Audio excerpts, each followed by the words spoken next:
occurred to me that we're kind of like the remnant.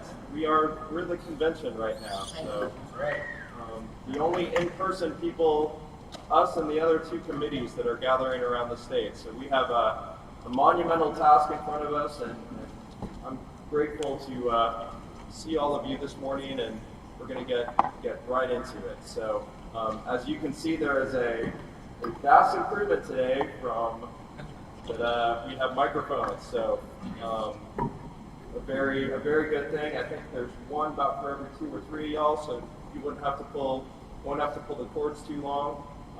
We'll see how they work. I feel like I'm talking louder than I was yesterday. The audio is a little different, but we'll get that adjusted. Can we confirm that screening is all good? Great. Chair recognizes Ms. Thomas. Yes, Chairman, I have 2 boys behind me. It's John and Sam. They came up to be part of the PAGE program, so y'all use them for whatever y'all want. Thank you, Ms. Thomas. Any other housekeeping issues? I've got a few, but I was going to open it up to you members first. Okay, so let's analyze where we are. We have a set of rules of procedure. Let's keep making sure that we've got those in the background so that we're following our own rules of procedure. And you please call me out on that if I deviate from that. Our plan we also yesterday got through a decent chunk of the rules. Clearly, Rule 8 has a lot of discussion that we could hold, and it's important. We also have sort of looming the supplemental rules that we need to get worked on today.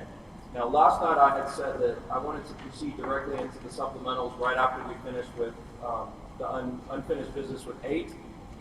I'm going to amend that a little bit. We are expecting a little more data from the party about the parameters of virtual, and I think it affects enough of our supplemental rules that I'm hesitant to work wholesale on the supplementals.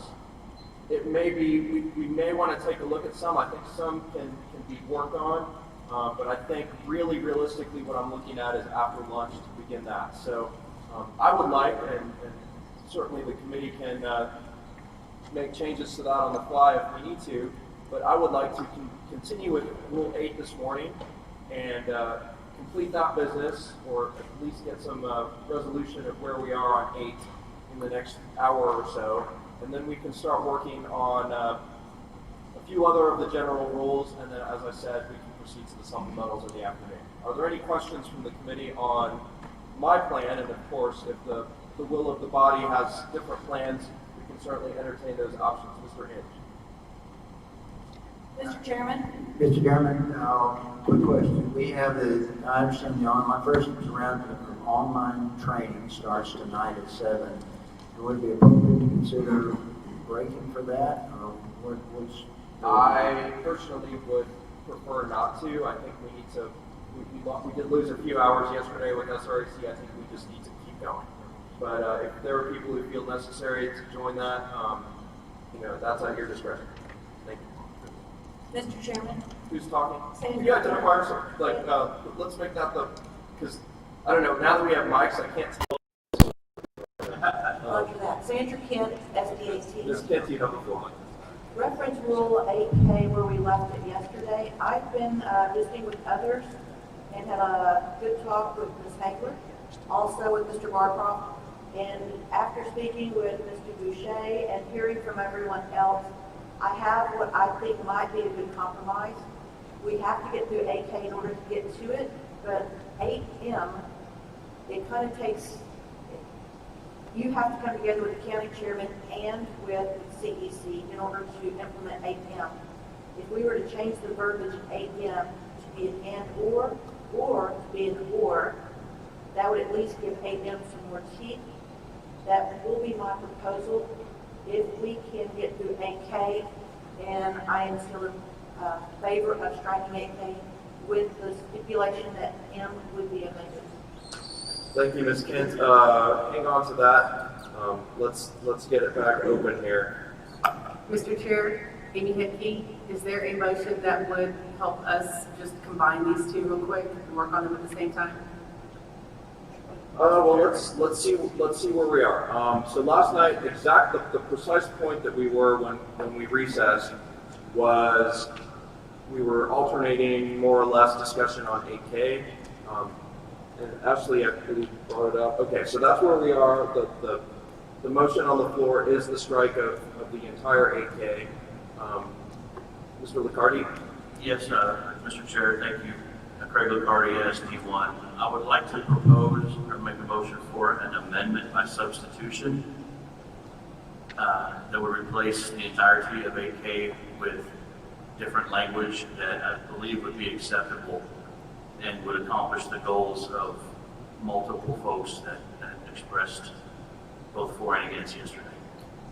Okay, so here's what I'd like to do. I know we had people that we left hanging on testimony yesterday. Could I get a motion to hear some of those folks under the 2 minutes, and then we can get to the amendments? Is that acceptable? Is there any objection? Okay, so let me get who has signed up to testify on this, who is ready to testify? 1, 2, 3, 4. Would you gentlemen just form a line and just order yourself in a particular way? And we'll take 2 minutes. Do I have someone on time this morning? Thank you. Okay, you identify name, SD County, and then you may proceed. My name is John Boucher. I'm from SD4. I live in Montgomery County. You know, there's an old saying, how empty is theory in the presence of fact. I know there's a lot of people who have a lot of ideas about why it's a good idea to strike 8K, and those are great ideas, I'm sure, but let me tell you about some facts. In Montgomery County, you know, the final disposition of that 8K ruling made it possible for our party to organize and move forward and begin fundraising for the November 2018 election. That 8K ruling effectively settled the matter of who was right and who was wrong. For any fair-minded person who was paying attention, it helped us tremendously. You may recall in the November 2018 election, while other counties were moving towards turning blue, Montgomery County went solid red, and we counted for about 43% Ted Cruz's margin of victory over Francis Pedro O'Rourke. This was even with our chairman boycotting the election. So here's the deal. Right now, the 8K is the only tool the CDC has to hold the county chairman accountable, even if it's just in the court of public opinion. If you take it away, it demoralizes the CDC and weaken our county parties. And instead of having these disputes heard in the SREC and in the court of public opinion, you will most certainly see them held in courtrooms across Texas. And instead of keeping these disputes in-house, our dirty laundry will be plastered all over the mainstream media, which would be a disaster for our party. You know, I was not at all surprised to hear the members of the the Texas Republican County Chairman's Association once again trying to uproot Rule 8K. But let's be clear. If the 8K rule was truly as ineffective and useless in reining in a rogue county chairman as some of you are claiming, you wouldn't be continuously fighting so hard to have it stricken from the RBT rules. It is undeniable that the 8K rule is effective, and I'm asking you to strengthen it and keep it. Discarding it will only hurt our party. And I do agree that the 8M ruling should also require that the CDC may initiate the mediation. It is utterly ridiculous to go to a county chairman who has gone rogue and say, would you please submit to a mediation? In our case, the answer was a resounding no, and our 8K was the only option. I ask that you keep it in place. Thank you. Thank you. And following, before we get to the next one, our rules of procedure have us alternating testimony. If there's someone who is here to speak in opposition, in favor of the motion to strike, that would be appropriate now. If not, we'll take the next one in line without objection. You may proceed, sir. Name, SD, and county. My name is Dale Inman. I represent SD4 for Montgomery County as well. I would encourage you, and thank you, Mr. Chairman, and honorable guests that are here today, and the members of the committee. I would encourage you to vote for this. As Mr. Boucher said a moment ago, this 8K that we did in Montgomery County, I was in those meetings. It was very brutal on us. Many of us said, I've supported this man. I've done a lot of things for this county. He's done a lot for our county there, Montgomery County. It was very difficult for us to come to that decision. We went over and over and over and begged for relief, begged for remedy, begged for compromise, and was consistently door slammed in our face. People were talking about leaving the party and saying, this is what the party treats us, we have no remedy in precinct chairs, then we're not going to be in this party. But it just got that ugly in those meetings. I would encourage you to keep it, because without it, there's no remedy to fix our party, and we're in a little bit of disarray right now. Ultimately, the question is not are we going to keep it or not. The question is going to be, are we going to be a party of principle or a party of personality? Are we going to let people that have done stuff for the party because of their personality say we're going to excuse their behavior because what they've done in the past, or are we going to hold them accountable? I would encourage you to say 8K makes people be accountable to the precinct chairs and to ultimately to the constituents, the grassroots. Without 8K, there's no possibility of bringing in a county chair when you say, let's go to the SRC, and they say no. Separately, many of you know that our 8K ruling that we did in our county that passed, when given to the SRC, the full body, you passed unanimously. SRC chairs from El Paso to Beaumont to Dallas to Brownsville, when they heard the outside people heard the case and looked at the information, they agreed unanimously with us. That wasn't just our county, that was people that had no vested interest in making that decision, and they came to the same conclusion we did. It was rogue behavior that had to be reined in. So I'd encourage you to keep this. Are we going to be a party of principle, or are we going to be a party of personality? Those seeking to get rid of 8K want to be a party of personality, and I think that's wrong. Thank you very much, and God bless you, and God bless Texas. Thank you, Mr. Inman. Mr. Chairman, Bobby Everly, SD 17.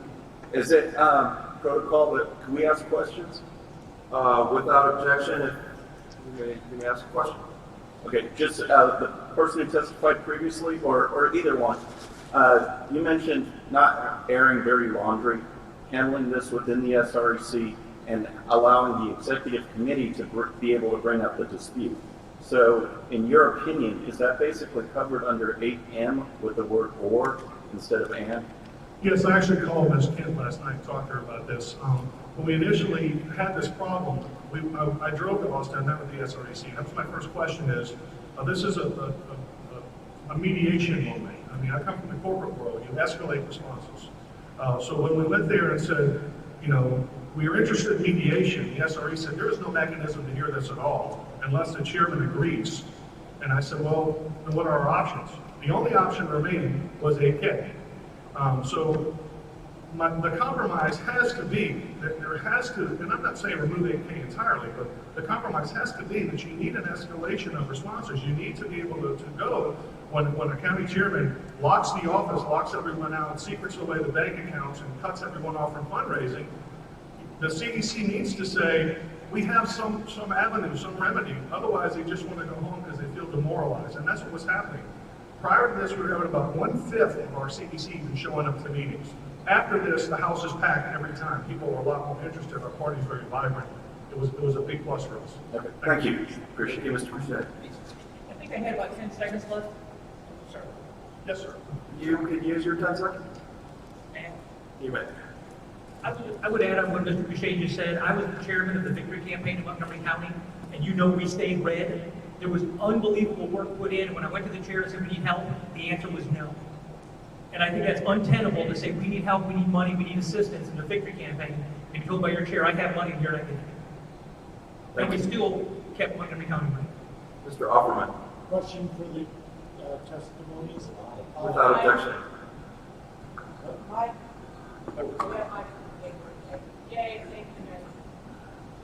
Does your bylaws provide any removal for officers under parliamentary procedure? Thank you. The new bylaws they're working on does have that in it, in accordance with Supreme Court decisions. The RPT is aware of this as well. I've been talking with some of the members in the officials committee about this very issue. It needs to be in there. Parties need to have the ability to organize and govern themselves. I've heard in this testimony here that the Secretary of State, there's stuff in the Texas Election Code that will account for the 8K. If you're making that argument, number one, if you don't know what you're talking about, it would be very disingenuous because the Secretary of State has had a very laissez-faire approach when dealing with political parties' ability to govern themselves and organize. They will not get involved. So the only mechanism left is that 8K, but we are putting in the bylaws now a method for removal. Thank you. Thank you. Members? Ms. Hagler? And just to let you know, Mr. Bergman, Ms. Hagler, y'all are right behind this monitor, so I have zero line of sight. So just shout at me. Ms. Hagler, yeah. Okay, Kathy Hagler, SD 21. I would just like to call to everyone's attention that 8J is for removal of county chairman for abandonment of office or ineligibility. So there is a means already in our rules for removal of a county chairman that does not include AK.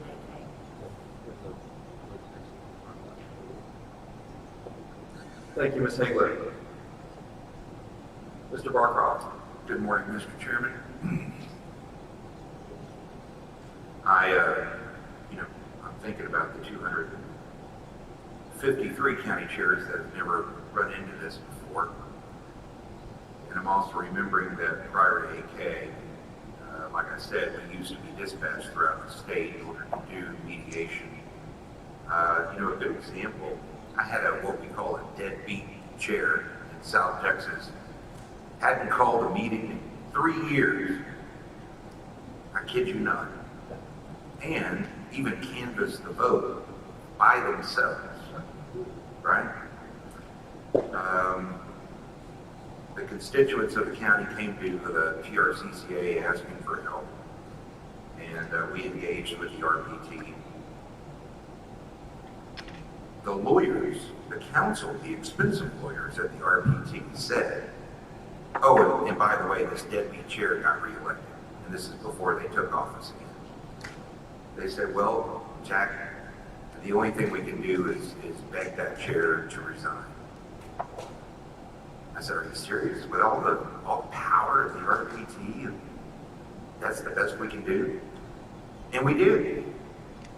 And ultimately, we got that chair to resign, and then they actually had to resign again once the organizational meeting took place, and they were sworn back in.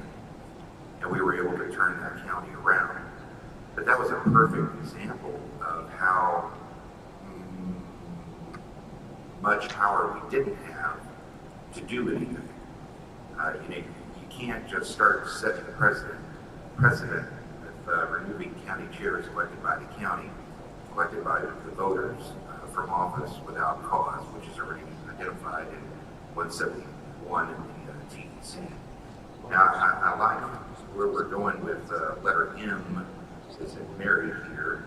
The county chairman and the board of county executive committees may elect to submit disputes between them and the SRC officials for mediation. Now that's exactly what M says, just not as professional. K and M pretty much do the same thing. It's just one's written professionally and the other one is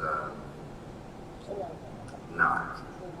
Now, if I'm correct, the state chairman just asked, I believe, five county chairs to resign throughout the state in the last month, and 8K was never used in that. So we have the ultimate, quote, remedy, but without the process.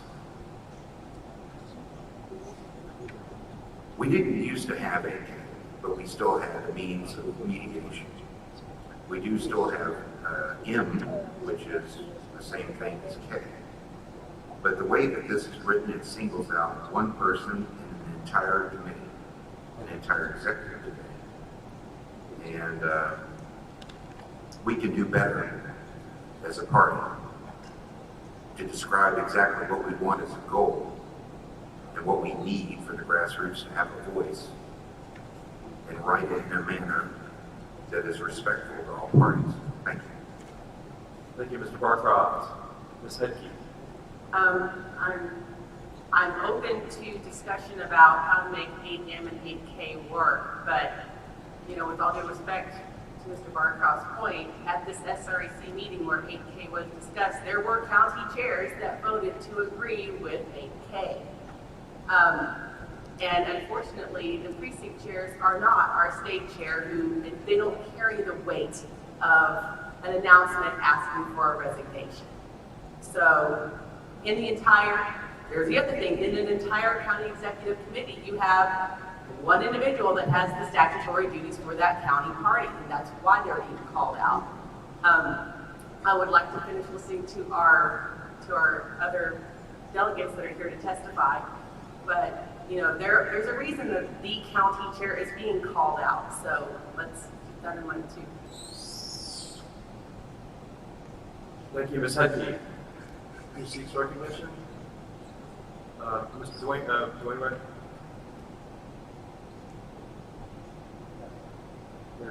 This is our mic. Oh, you're live. Okay, sorry. Dwayne Wright, SD3. You know, we refer back to the election code, and we can argue over the relevance in specific instances and all, whether it applies. But the overarching theme of accountability should be accountability across the board. It is, you know, it's like a team. We are supposed to be a team. And we each have roles. Whether we're the quarterback, cornerback, linebacker, where we each have roles that are defined. Much of the county chair's role is defined in the Texas election code. That's why we refer to it quite often. And it does have tangible relief for statutory violations. That's just the structure of what it is. Something that goes to the perception of 8K is, I was there when 8K was written. 8K was based on initial argument off of 171.029. 171.029 calls for precinct chairs and county chairs. And for us to take that and morph it into specifically attacking one member of the team, it just lacks integrity. If we truly want accountability, I don't know that anybody has any idea how many times I get called on precinct chairs that do nothing whatsoever, not one single thing. And it's all heaped on the county chair. We've got isolated events, and it's just like the George Floyd case. I watched the video, I felt horrible about it. I had a horrible county chair. I know the feeling. But there's different approaches on how we can do this. And tearing down the team, you know, we don't drink poison to kill our enemy. And that's the way I see this. There has got to be a way to resolve this that makes my grassroots and your grassroots happy. There has to be a compromise. There has to be a way to do it. We're all adults here. We're part of a team.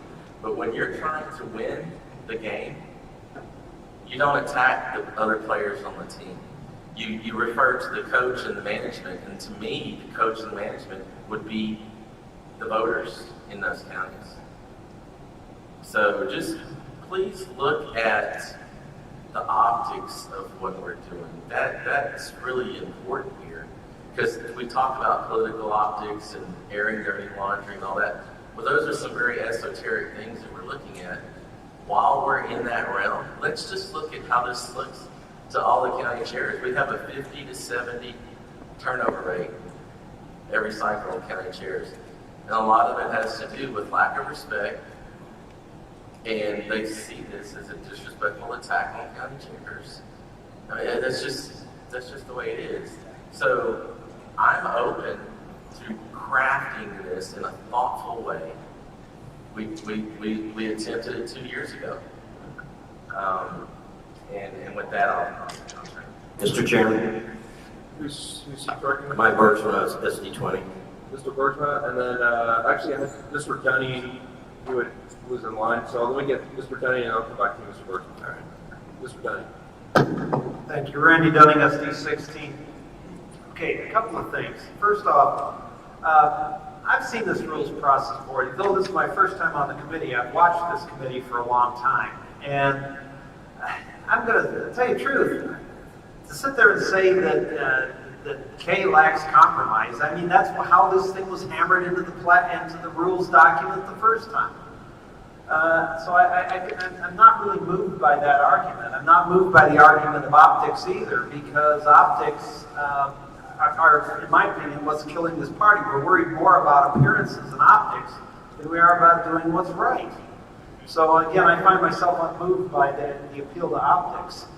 So yes, I think this can be discussed. I think this can be tweaked, perhaps. But to say that this is not already part of a deliberative process, I think is unfair to previous rules committees. And finally, I want to appeal to something that I think needs to be brought to attention of all Republicans. When it comes to party discipline, we're lightweights. I mean, if you look at the way the Democrat Party does their party discipline, I mean, it would impress Joseph Stalin. I'm serious. Their party discipline is brutal and it is efficient, like all totalitarian crime syndicate systems are. We are trying to have a more lightweight approach, a way to maintain at least some modicum of party discipline, all the while respecting the freedom of people to disagree. When it comes to the Democrats, their party discipline is over such things as policy. Our party discipline is over such things as malfeasance. So I would suggest that, yes, we could debate this, but right now I'm currently inclined to keep the wording as it is. Thank you, Mr. Dunning. Mr. Bergsman. Yes, sir. I do have something to say, but before I do, I'd love to hear from our witnesses. Would that be all right to do that right now? Yes, let me take care of a housekeeping thing, and then we'll go back to witnesses immediately after without objection.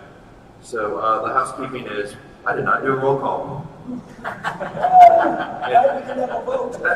31 of y'all didn't call me on it, so we do have a quorum. I did note that, so we're legal, but let's make it official.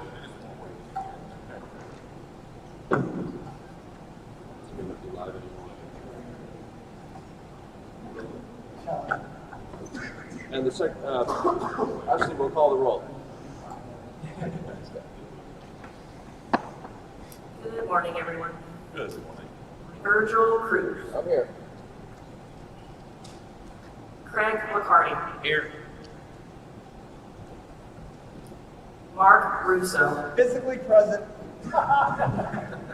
Dwayne Wright. Here. Daniel Ewer. Yes, ma'am. Susan Patrick. Present. Chris McDonald. Here. Derek Townsend. Here, ma'am. Can we correct the one that I did come in late yesterday, please? Do you remember what time you came in, sir? I was in here about 10 minutes after y'all started. Y'all were still moving things around. Moving tables around. Thank you, ma'am. No problem.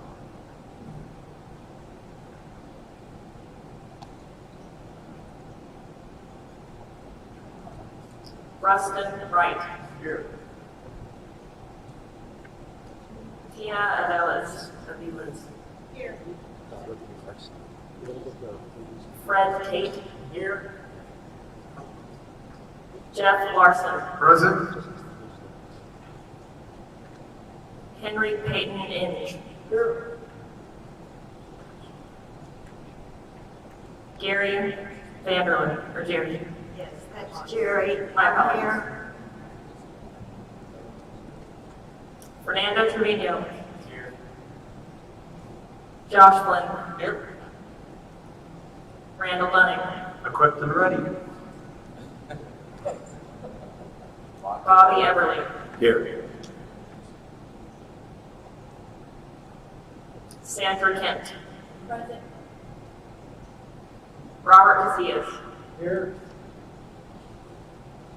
Mike Bergsma. Here. Kathy Hagler. Here. Amy Hedke. Here. Leslie Thomas. Here. Jack Barcroft. Here. Jeff Barr. Here. Larry Cairo. Morgan Graham. Doug Offerman. Yes. Bill Hicks.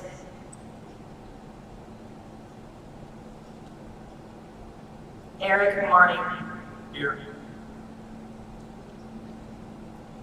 Tom Greiner. Here. 29 members present, 3 absent. Thank you. And a little more housekeeping. Where is the sign-in sheet for people? Is that at the table? Could I ask the pages to just sort of keep an intermittent monitor on that, please? Okay, and we are, it was brought to my attention to make sure that we are checking delegate status of those testifying, and we have been doing that, and we'll continue to do that. So, I'll ask the next witness to state name, SD County, and then you may proceed. Sean Byers, SD 11, Galveston County. I'm also a precinct chair in Galveston County, 435 in Lake City. I think it's important that we understand how we got to even discussing AK a couple of years ago. In 2017, our county chairman refused to accept the bylaw change that instituted a steering committee. It was very similar to what happened in Montgomery County, and he was very resentful and resistant of it.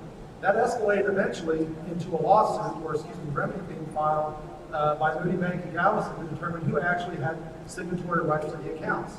Now, the county chairman took that opportunity to countersue 8 of his precinct chairs and included a $100,000 penalty within that lawsuit. Now, those 8 precinct chairs had to defend themselves in court, in district court in Galveston, and it was a very public event. Now, leading up to that, I reached out to the county, or excuse me, the party chair, Chairman Dickey, and he essentially said his hands were tied because there was no mechanism within the rules for the executive committee to escalate any kind of conflict to the SREC. Now, the preference of everyone involved was to handle this in-house, was to debate it, discuss it, and come to some kind of resolution in-house that did not bring the party down in process. Now, this was a very public event, like I said. Now, 8K was passed, at the last convention, and while TRCCA wishes to take credit for Gustafson resigning, it was 8K being passed that forced him to resign. And yes, TRCCA was involved in the negotiations, but I have to say, while they were very thoughtful about the process, they were really ineffective because they had no political stroke really either. He didn't listen to them. He didn't listen to his own party, his own executive committee. He didn't listen to the state party for sure. So fast forward to our next year, and a very public event happened last December. A text was sent out in March of last year between 2 party officials. That became public in November. Now, we attempted to handle this in-house. I personally took our executive committee into executive session, and obviously I can't discuss that, but nothing was resolved. Later that week, the governor had asked our chair to resign. She was on the medical board for the state, and several elected officials followed suit asking her to resign. Yet, she did not resign. Now, we attempted to call a meeting so we could move an 8K, but then that chairman, using the same lawyer, ironically, that defended the 8 previous precinct chairs, threatened us with an injunction. So under duress, we met anyway and signed the ballot position of her opponent. And eventually, she lost that election 80-20. So yes, I do agree that the ballot box does resolve a lot of these issues, but we need a political remedy in the meantime to expose these issues and discuss them, and preferably out of the press.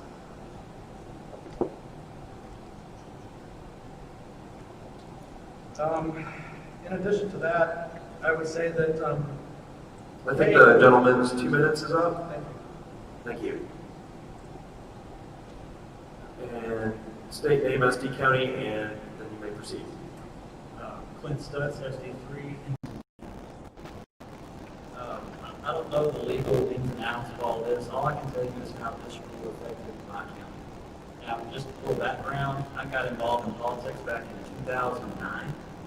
And that very year, we had a new county chair.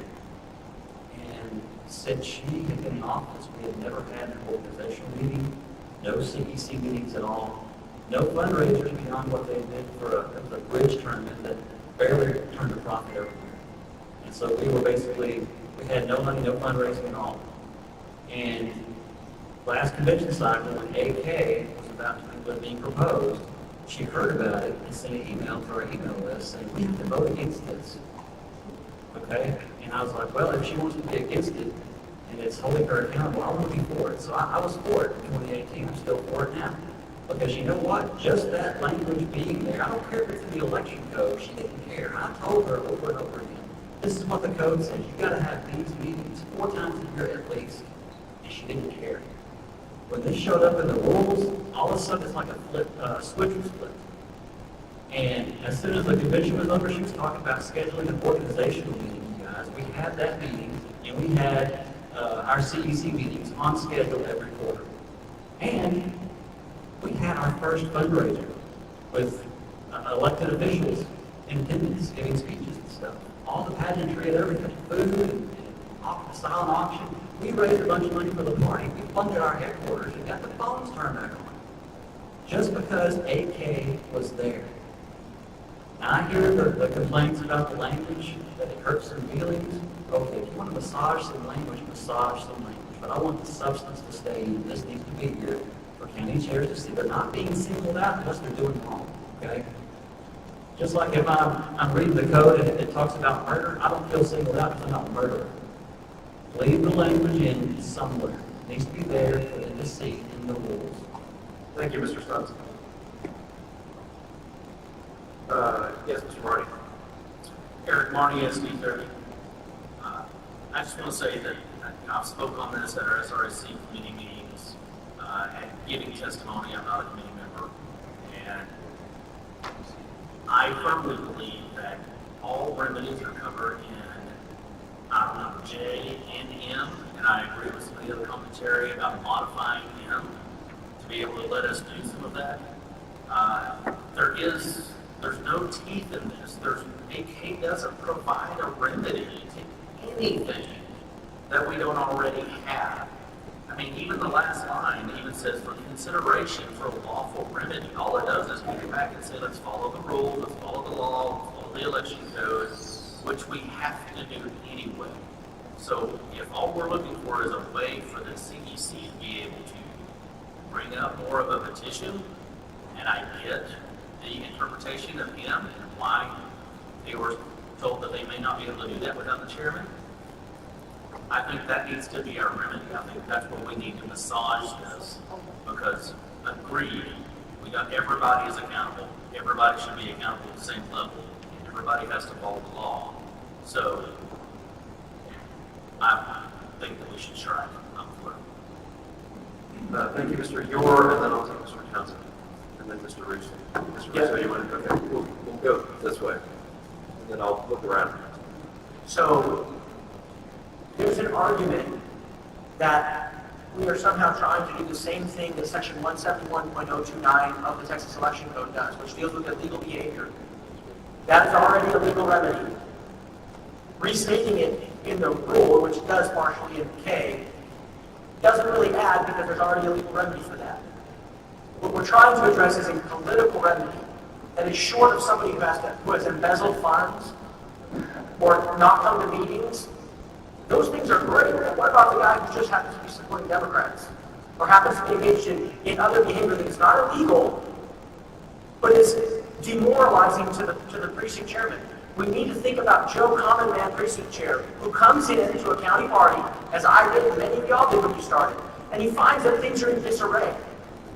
And then he finds that it's not, the county chairman's not doing anything illegal, but he's doing something that demoralizes the Republican Party.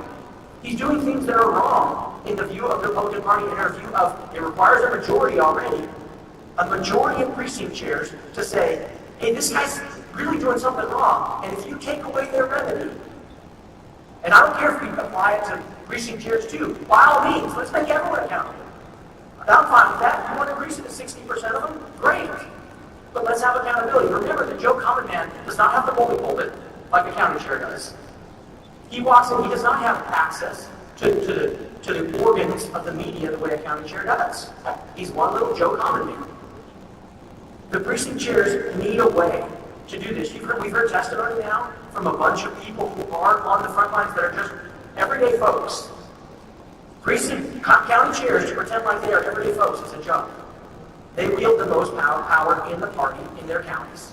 Let's be honest about it. And a precinct chair does not. And if you take away this means that it's a political effort, it was very useful useful in Montgomery County, it was very useful in Galveston County, it was very useful in East Texas. And if you take away a political lever from the Joe Common Man, so he feels like he can't address corruption or demoralizing behavior by a county chair, supposed to be the head of the party in that county, if you take that away, you are demoralizing the grassroots, the people that we need, and we need more involvement, folks, not less. Please, it's fine if we amend it, but if the argument is that it's not effective because it singles out county chairman, great. We don't strike it, then we add the precinct chairman and whoever else needs to be held accountable. And we need a political lever that's not a nuclear option for, what if you don't want to remove them? They're arguing we need to remove them first? No, let's have a political lever that is an intermediate option before we go full removal of an elected official under the county, under state law, right, which requires a legal conflict. Let's have an intermediate level that allows us to do something and gives precinct chairs and a majority of the CEC political power to address corruption and demoralizing behavior. Thank you, Mr. Hero, Mr. Townsend, and then Mr. Russo, and then Mr. Liccardi. Jerry Townsend, precinct our FD7. I have actually put it to Mr. Chairman. If we go ahead and take the time on this, I can't hear you. I'll be the first, so somebody couldn't hear me. Anyway, point of information. If we go ahead and call the vote on this, or call the question on this, can we come back immediately and work on the wording? If the motion's previous question passes, then you have to proceed to a vote on the motion before you. But then we can go back and work on wording? After we call the question and vote on the question? No, you'd have to reopen the whole thing. Point of order, Mr. Chair. Yes. Before we started this, I made a motion for an amendment by substitute. So it didn't hit the floor. I already said I would call on you, so I'll defer to Mr. Russo, and then you'll have the mic.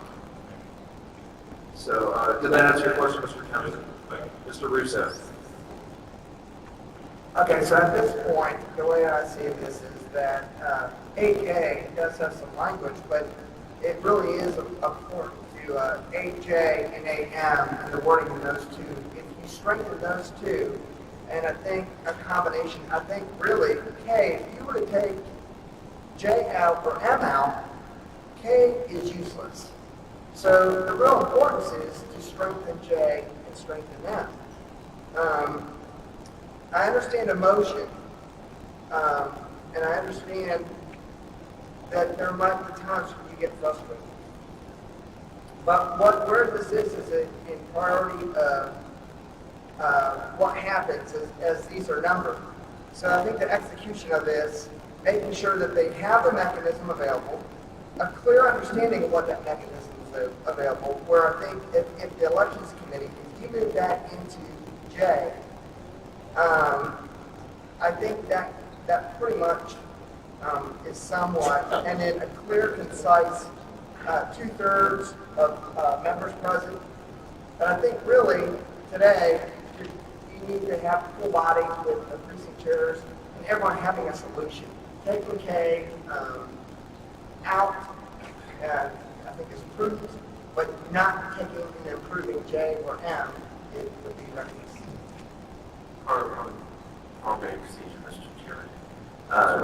Is it in order, Dwayne Wright, ST3, is it in order, and this is strictly a question, if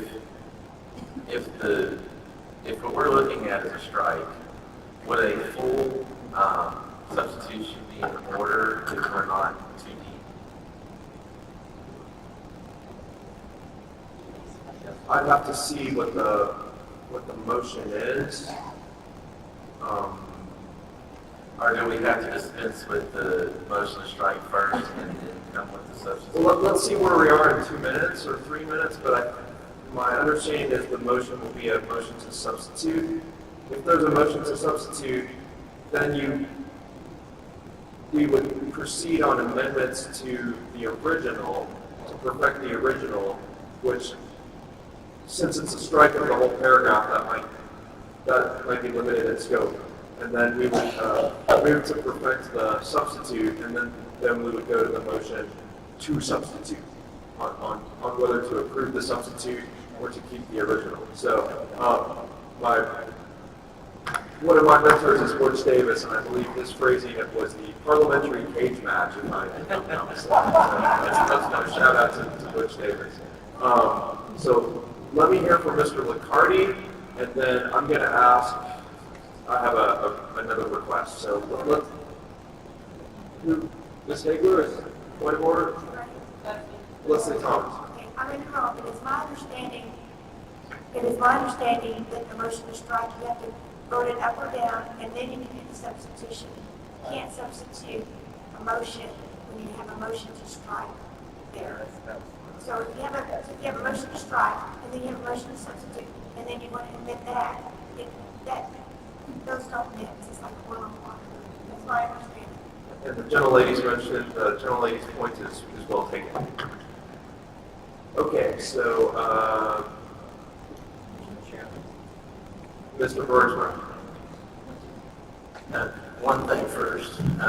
Someone mentioned that the governor called, or the chairman had called for 5 chairmen, county chair to resign. One of those was in Nueces County, my successor. We had a executive committee meeting, a vote of support for him, 26-2. Just wanted to mention that. And call the question. I did say that I was going to hear from Mr. Liccardi for a motion. I thought, Mr. Bergman, that you had a point of, let me, hang on one second.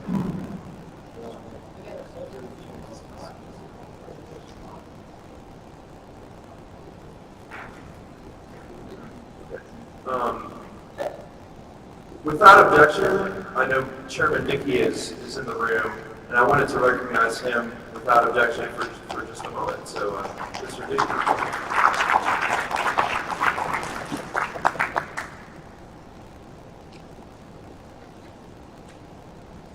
So, first of all, I want to say again, thank you all. I know you have been working hard, and I know the challenges and the issues you are facing are challenging. Yeah, you're right, I need a mic. Will this mic work? Yeah, I'll do that. I know the issues you are facing are challenging, and I am grateful for what you are taking on. I wanted to just raise a couple of practical points based on the results of the meeting last night, the SRAC meeting last night. You all have this space and are meeting in person throughout the duration of your temporary committee work. That is clear for the vote of the SRAC on Saturday. The vote last night makes it clear that the convention and all related convention activities are virtual. And I did not tell the SRAC before their vote on Saturday night because I did not want it to influence their vote, and I know the value of being in person, and we were fighting for being in person.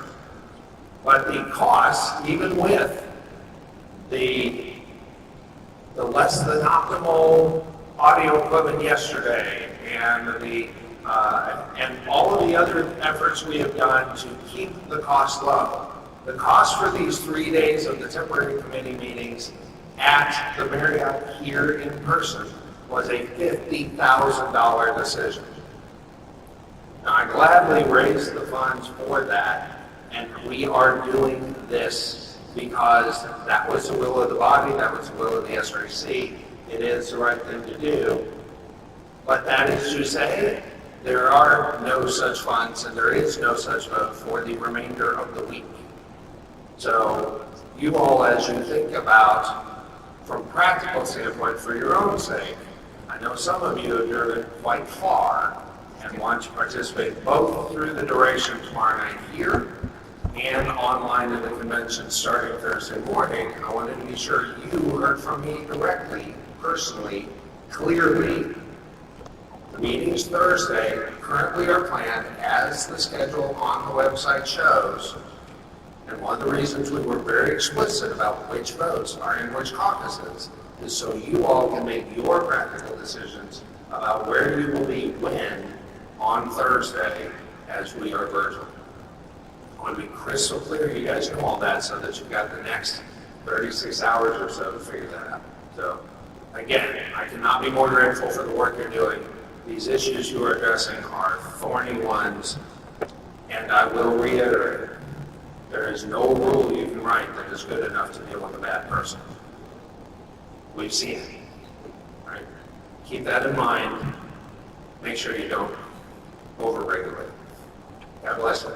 Good luck. Thank you, Mr. Chair. Okay, I said I would, I've been putting off Mr. Liccardi. I am recognizing Mr. Liccardi. Thank you. Craig Liccardi, Senate District 1. It is written, the king's favor is toward a wise servant, but his wrath is against him that causeth shame.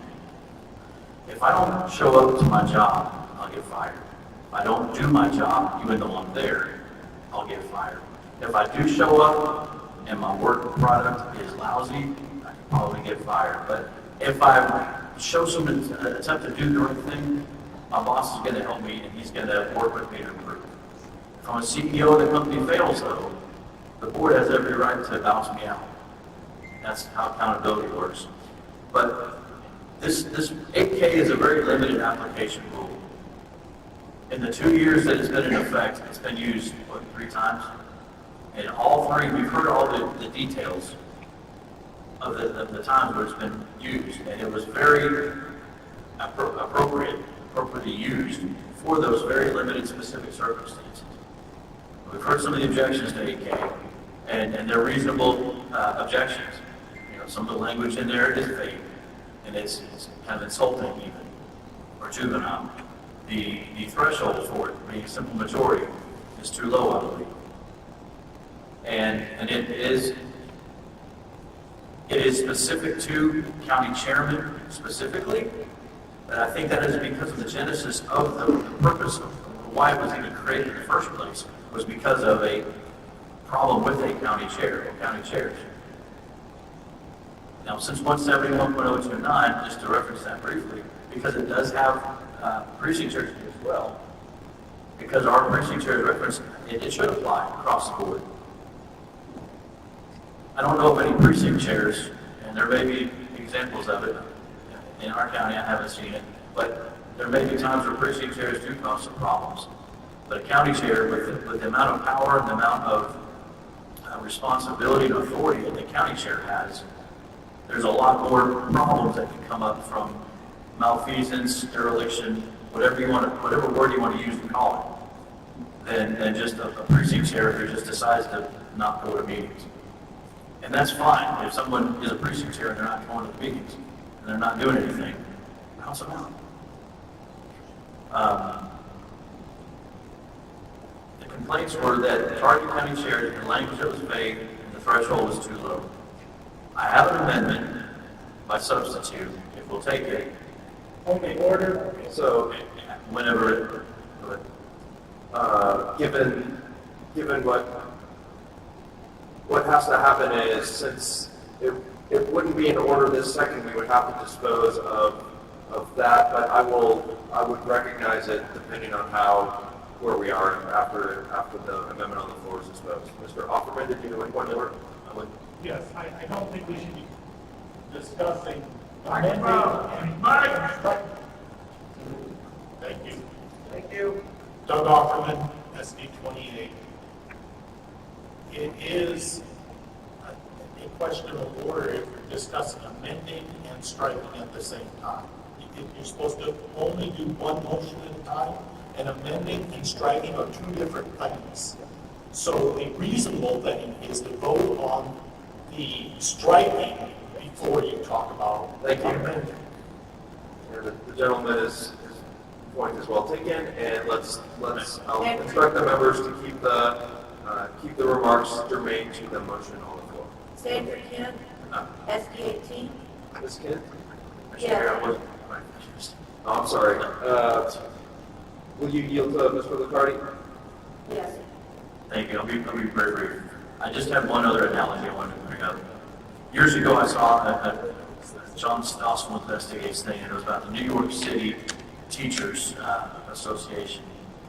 And then if an administrator wanted to get rid of a teacher that was underperforming, sleeping on the job, not educating kids, abusing children, all kinds of derelict duties, the teachers had to go through, the administration had to go through page after page after page. It took years sometimes to get rid of bad teachers. In any other place where common sense hasn't been murdered, a teacher would be balanced out for that kind of thing. And so, in a similar fashion, we don't need to pattern ourselves after the bastion of freedom and liberty that is New York City. We need to be like Texas and use common sense. This rule, and especially the way that, eventually we're going to get to it, we need to have this mechanism in place. Plain and simple. We need to have a mechanism. And as we've seen, like we said, it is a very limited application, and it is not targeted towards all county chairs by any means whatsoever. Sandra Kent, SD 18. Ms. Kent? Yes, with the common sense of a Texan, I would move that we call the question to strike, and then we can get on with the amendments. There's a motion to call the question. Is there a second? Second. All those in favor of calling the question say aye. Aye. Those opposed say no. Okay, the motion on before you is the motion to strike 8K as shown on the screen in its entirety. All those in favor raise hands.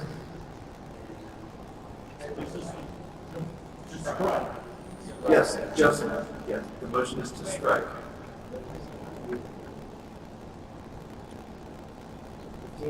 And those opposed, raise hands.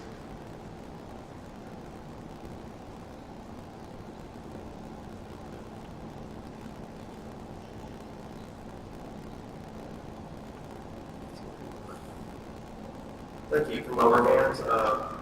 The motion passes. Division in the House, clarification.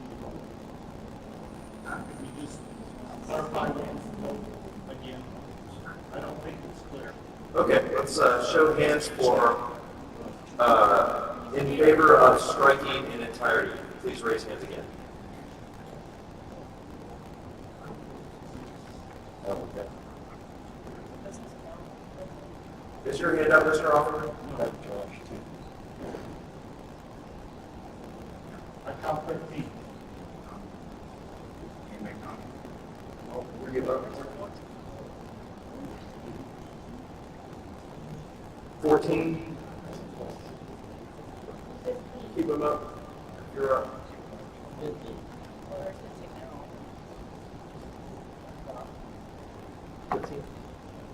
15. Raise hands. Those opposed.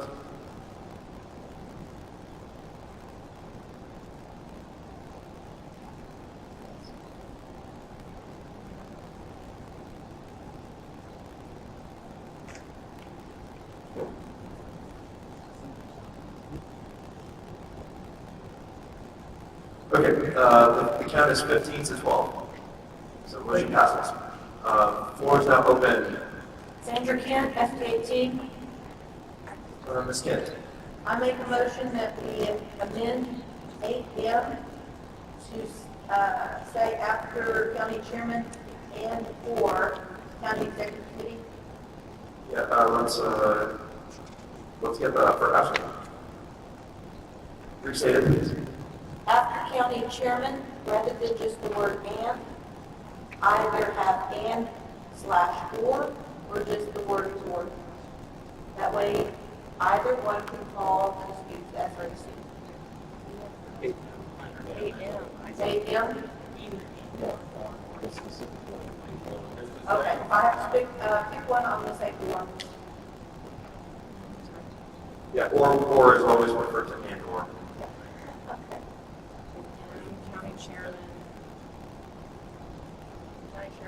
So strike, is it strike and insert or? Got it. Correct. Is there a second? Second. Would you like to speak to your motion? I believe this was a bone of contention with several people not having teeth to be able to address their county chairman.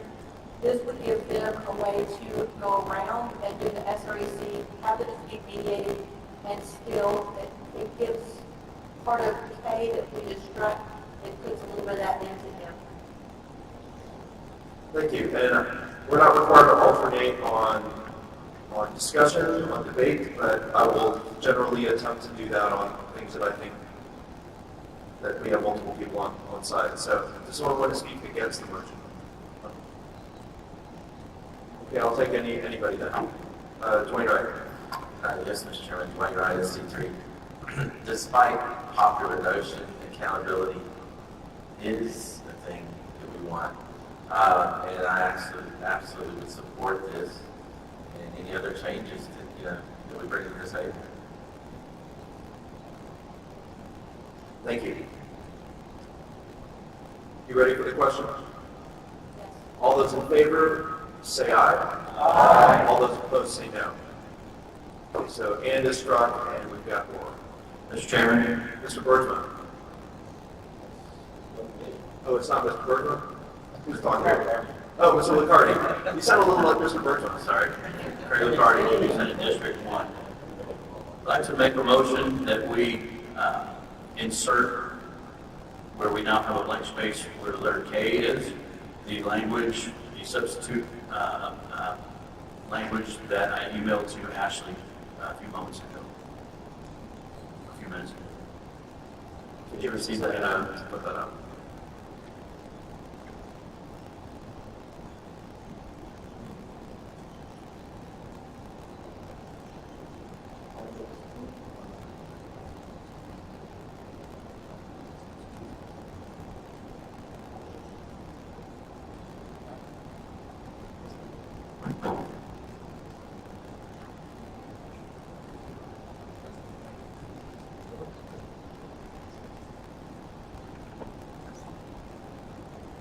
How long ago did you send it? Do you remember the time, approximately, Mr. Liccardi, can you know when you sent it to her, more or less? Or you want to resend it just now? Just so. Yeah, I've sent it twice. Point of order. Okay. Who makes the point of order? Mr. Barcroft. Jack Barcroft, SD 24. Is the committee member, Mr. Chairman, asking to submit substitute language for something that doesn't exist? Wouldn't that be new language? It would be new language, so the floor is open for new language, so we're back to a clean slate. Right, new language, but for a new letter, correct? It would be new instead of it. Yeah, we'll deal with the lettering once we get the language up, but we'll make sure we have it in the place where he intends to move it. I'm sorry. Mr. Griner, do you have something? Mr. Griner? I would also like to say that I have a new language, as Mr. McCarty does, I would like to submit. Okay, so we'll take them one at a time unless they're nature of substitute. I also do not have a computer to be able to send it, but I have written it out in hand. Okay, you can bring it up here, please, when you're ready. We'll just have it on hand.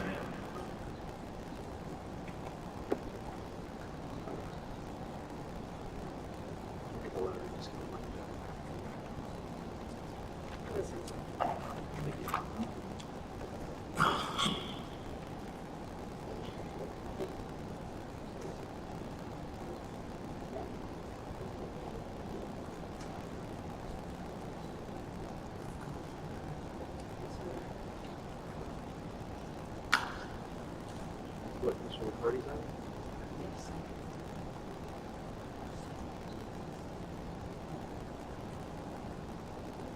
I believe it starts here. Does that reflect what your motion, Mr. McCarty? Hold on. Tell us where it is. Here. Apart from the formatting with the LMNO. So it starts with. Have to fix that later. Yeah, we'll fix that later. Let's look at the text. So it begins with elected party. Is that correct? Yes. And what's the last word of your Last motion? word is remedy. Okay, so the language is on the board, and is there a second? And you may speak to your motion. Thank you, Mr. Chair. The three main objections to K was that it had language in it that was offensive. It had a very pigeonholed, not only county chairs, and not to all elected party officials, and the threshold was a simple majority. This addresses all three of those It removes the offensive language. It makes it more codified, makes it sound more professional, I believe. It also applies to precinct chairs, county chairs, as well as SRECs.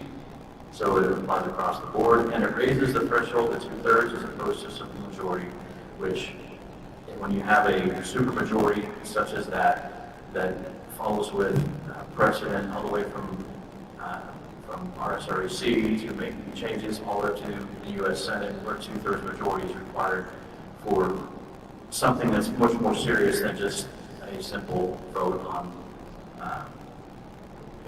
a simple item. This is a serious undertaking, and it's only been used again just a few times. 2 years ago, when I testified to this committee, I encouraged that the standard and threshold be raised as well.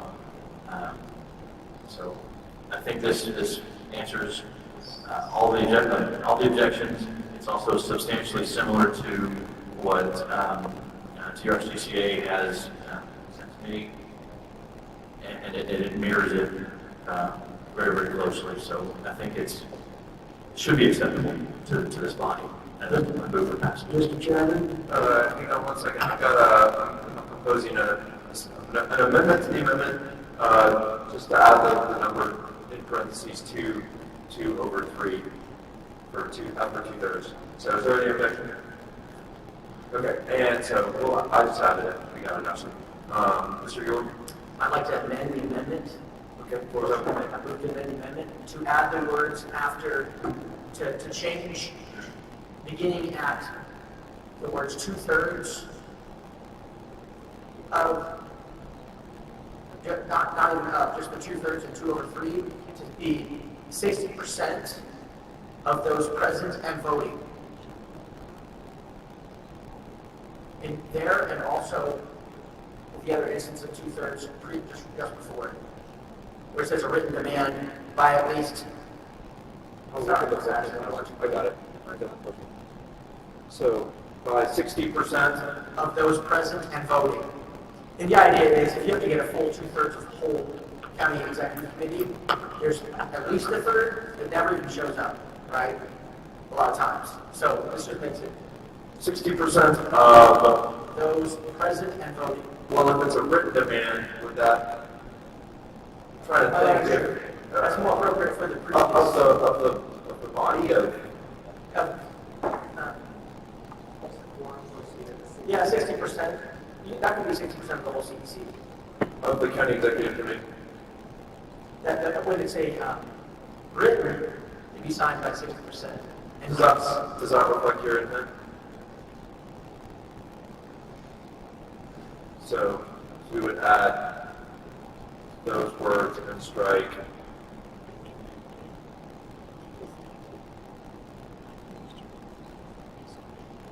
that. Yes, sir.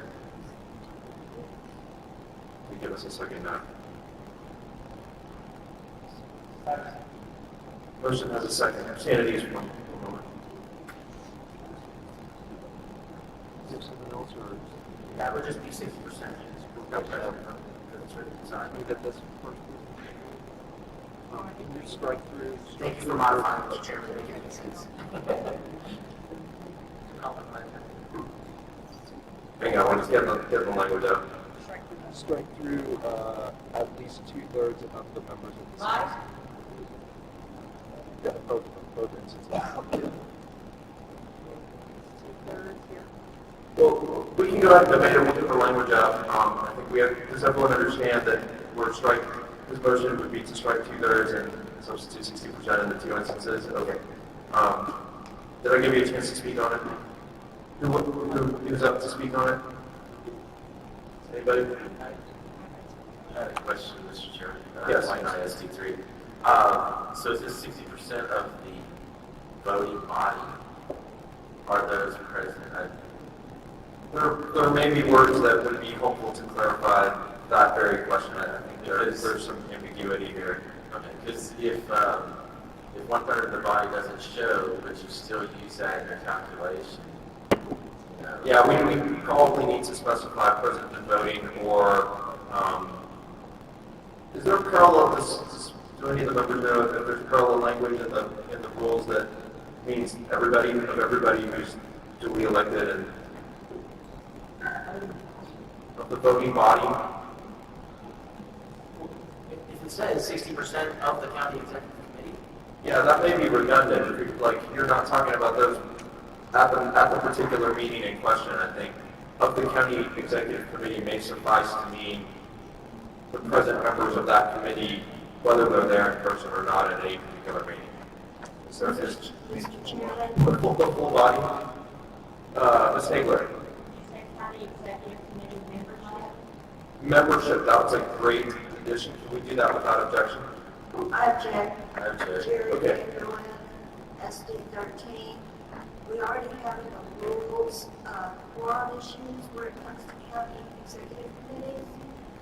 The quorum is 25% of the chairs that are, and in Harris County, we only have, I guess this is a point of order, maybe.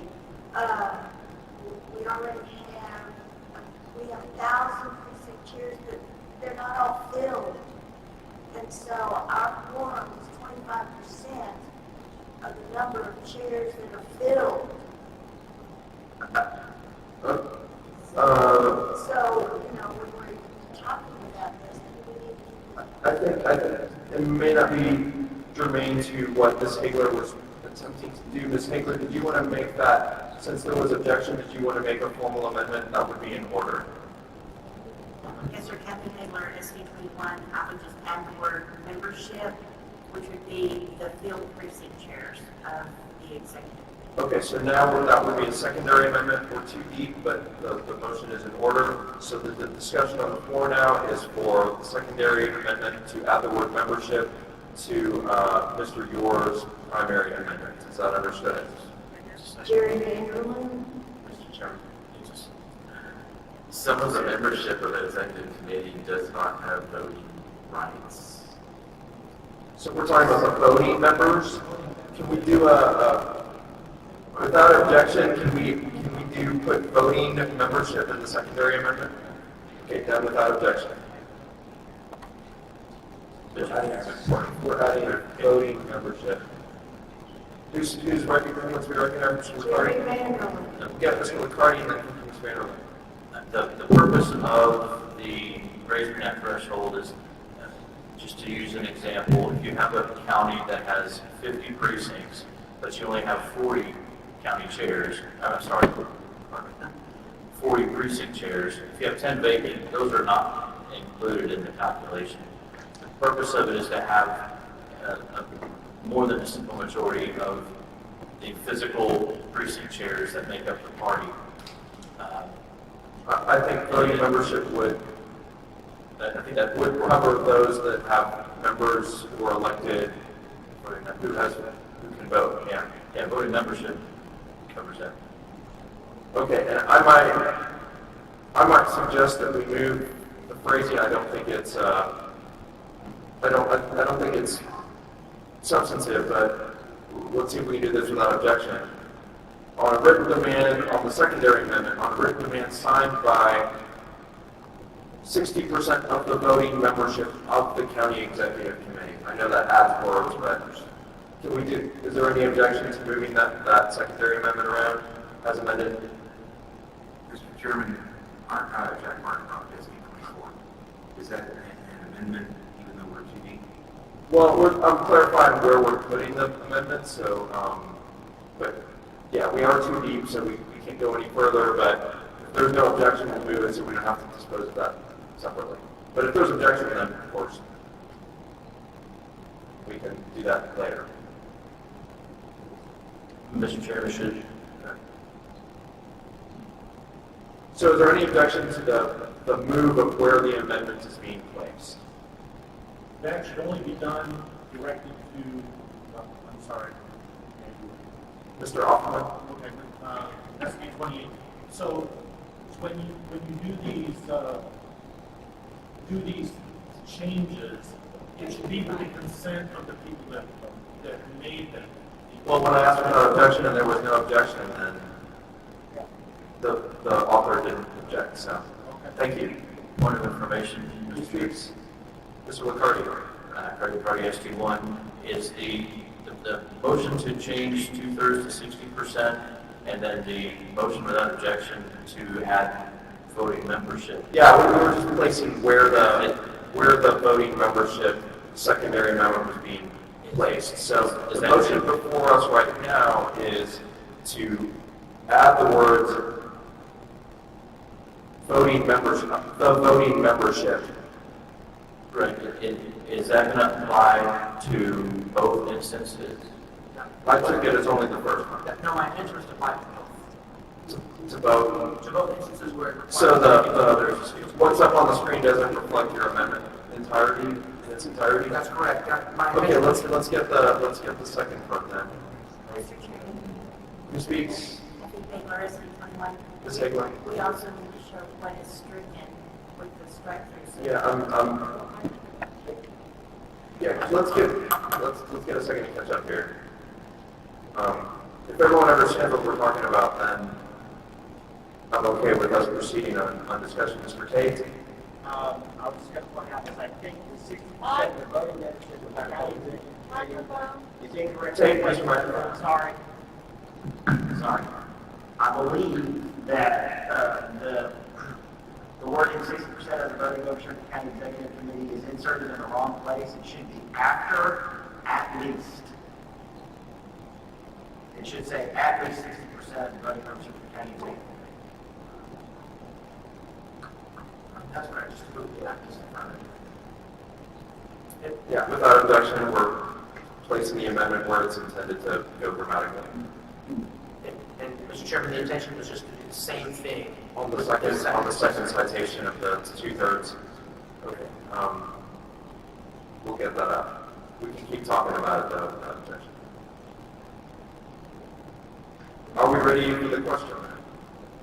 The motion? Who speaks? Jerry Vanderland. Ms. Vanderland, you have the floor. Okay, I'm still concerned about the voting membership thing. Does this actually tell us, because, well, let me back up, because I can't get this thing on my computer yet. So you guys tell me, is this a petition that has to be signed? Is that what we're talking about? That's what the text says, yes, Ms. Vanderland. Okay, it's a petition. Okay, so if there are 500 precinct chairs, sitting precinct chairs in Harris County, It would then, need 301 signatures. okay, then I think I'm okay with this. Thank you, Ms. Vanderland. Sandy Kim, SD18, point of Let me, information. okay, Ms. Kent? Yes, are we going to be calling the question on where the placement is or the actual new language? Depends on what the motion is. There's no motion to do that right now. Mr. Barcroft? Mr. Chairman, I have a question for the author. This says about written requests signed by 2/3. Of course, I think we've changed that a bit. Of the precinct chairman within the senatorial district in regards to SREC, does that imply that that the precinct chairman from each county building up a senatorial district will assemble in order to sign the written request of this at some point? Look, we can ask Mr. Buer. Did you understand Mr. You're Barcroft's asking if question? we have to meet together to do it? Mr. Barcroft? I don't think it necessarily, it's just signed by written command. I mean, when we did the AK complaint in our county, we had people driving all over the county to get people's signatures. It wasn't at a meeting. Mr. Barcroft, do you have difficulty with the senatorial district portion? Because I may speak to that. Please speak to that. We have counties that have multiple senatorial districts, and the phrasing there may be specific to those, and it's something we have to clean up, but we are pretty deep. We can't touch that right now, but let's flag that concern and come back to it. Okay, so we are on the two places to change of the voting membership. Yes, so of the voting membership in the two places. We're going to vote unless there's anything else. Mr. Liccardi, is it something on the, sorry, secondary amendment? Yes, sir. Well, It's not up there completely, I don't think. Okay, so that's why I just want to be clear that everyone understands that we would be voting on of the voting membership of the county executive committee, where it's underlined, and then later on it would say by at least, well, with the primary amendment, 60% of the voting membership of the county executive committee of the precinct chair within that senatorial district. I know that's really awkward, but that's where we are, so. Mr. Chairman, I'm sorry, the original amendment was to change 2/3 to 60% in both places. In both places, correct.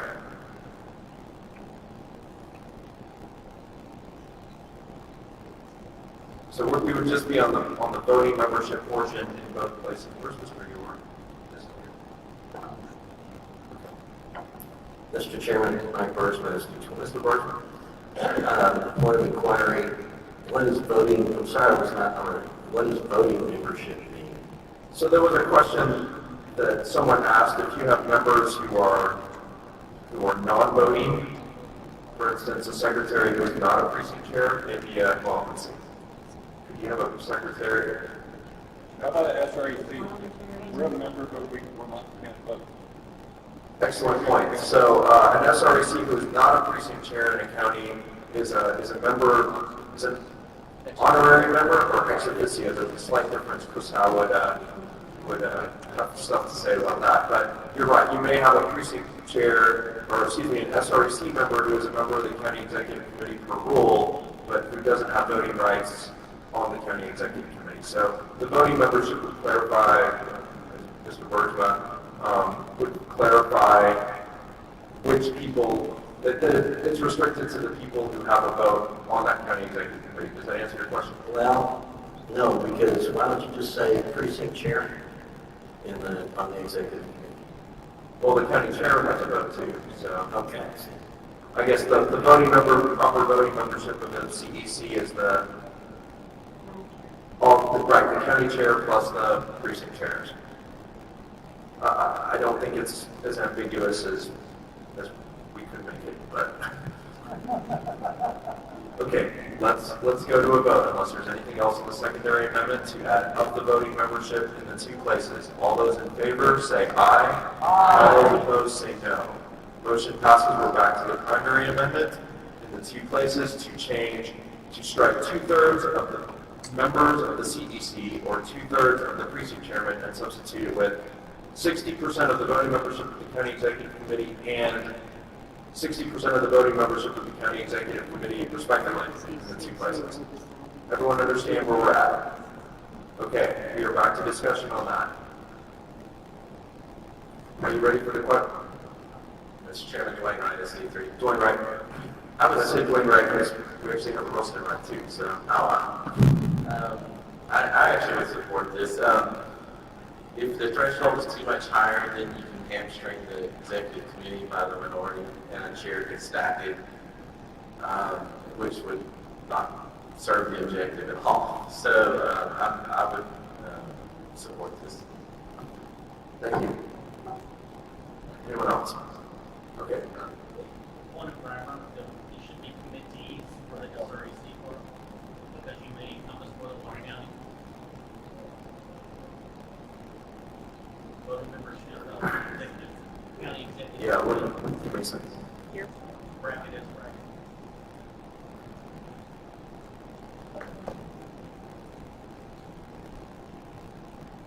Hang on, I may not agree with that.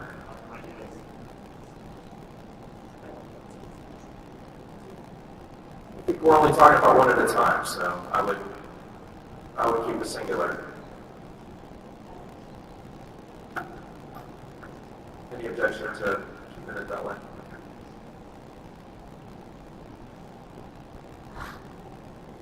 1 second, I'm looking on the 60% whether RPT rules use percentage symbols or anything. Yeah, we'll make it 60% with a percent after it. Just to clarify my point in that is the way it's written, it can legally be interpreted as 60% of a county executive committee. So if I have a senatorial district with 13 counties, it only has to have 60% of one county there because you're not trying to make it the entire SD unless you make that plural. But it would be for the county chair, so it would be the entire, all the SDs within the county. I believe, if I'm not. Mr. Tate? I'm talking about the second one. You have something?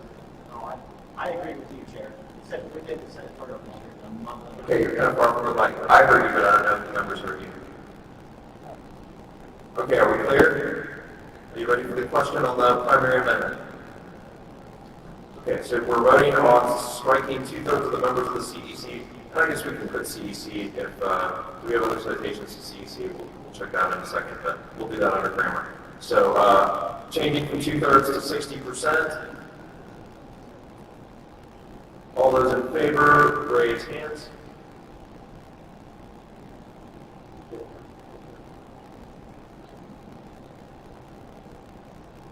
Oh, that's and all those opposed, raise hands. Motion passes. So we're back to the language in red as amended, and we'll clean up all the strikeouts. Mr. Chairman, late game C12. Mr. Inge? So much of this is geared towards quote legal remedies or legal misbehavior, but so much of the testimony heard today is addresses behavior that is really egregious and problematic, but may not fall to the full degree being illegal. So that in mind, I propose an amendment to the amendment, which is in the very last line to strike out the word lawful, where it says lawful remedy, strike out the word lawful, so that seems just simply saying. Motion to strike just the word lawful, Mr. Inge? Yes, at the last line, so just simply says. Second on that? Second. Okay, yeah, would you like to speak to that, Mr. Inge? I guess I probably should talk about it first, but the bottom line is that I think we need to recognize that so much of the problem is not just lawful private behaviors that may need to be addressed, and it may not be good for people to go to court or some work that needs some addressing and action in regard to it. So I think law may restrict beyond what we need. Thank you, Mr. Inge. Anyone want to speak on the amendment? Mr. Martin? I would speak against removing lawful because at what point are we going to try and legislate our morality? It's not within our purview to legislate morality and ensure morality. So now, if you're taking the definition of what remedy is away, we now have to define it. We're going to define that by morals. We're going to define that by other remedies that we're going to give the chair, a state chair, power to censure, fine, etc. And is that going to come into conflict with state election code? Thank you. Anyone? Yes, Jerry Vanderland, SD 13. Let me recognize Mr. Barkhoff, just on right before you, Ms. Vanderland, and then I'll continue, Ms. Vanderland. Mr. Chairman, I guess I speak in favor of removing the word because the entire last sentence is actually feckless. There is no lawful remedy. The only lawful remedy is if the Texas election code is violated, which, the first half of this thing, failing to perform statutory duties, well, that's abandonment of office. Failing to attend for executive committees, that's abandonment of office. Embezzling county funds, that's Texas election code. Being convicted of election fraud, that's Texas election code. So this is duplicitous. To the state chairman to pursue appropriate lawful remedy. If a law's been broken and Texas election code is cited, then this doesn't really have anything. Appropriate remedy without the word lawful just means that dirty words will be said and somebody will be called, a bad person, and they should quit. But remedy is, lawful remedy is feckless. because there is no law for remedy unless the law's been broken, but of course that's already covered somewhere else. So I would say, perhaps we should strike it. I don't know. Thank you, Ms. Barcroft. Ms. Vanderlyn? Yes, one of the things that I think is getting lost here is because we're Republicans, we're all in favor of following the law. And what we have today is a situation where our Constitution, the underlying legal document that we all love and adhere to, that is under attack. Okay? They attacked us on freedom of speech and we fought back. They attacked us on freedom of religion and we fought back. Now they're attacking us on the right to assemble, and bless that, we seem to be caving in. We're just caving. We have the right to assemble and to regulate our assembly as we see fit. And yes, we want to follow state law, provided it doesn't interfere with our mission.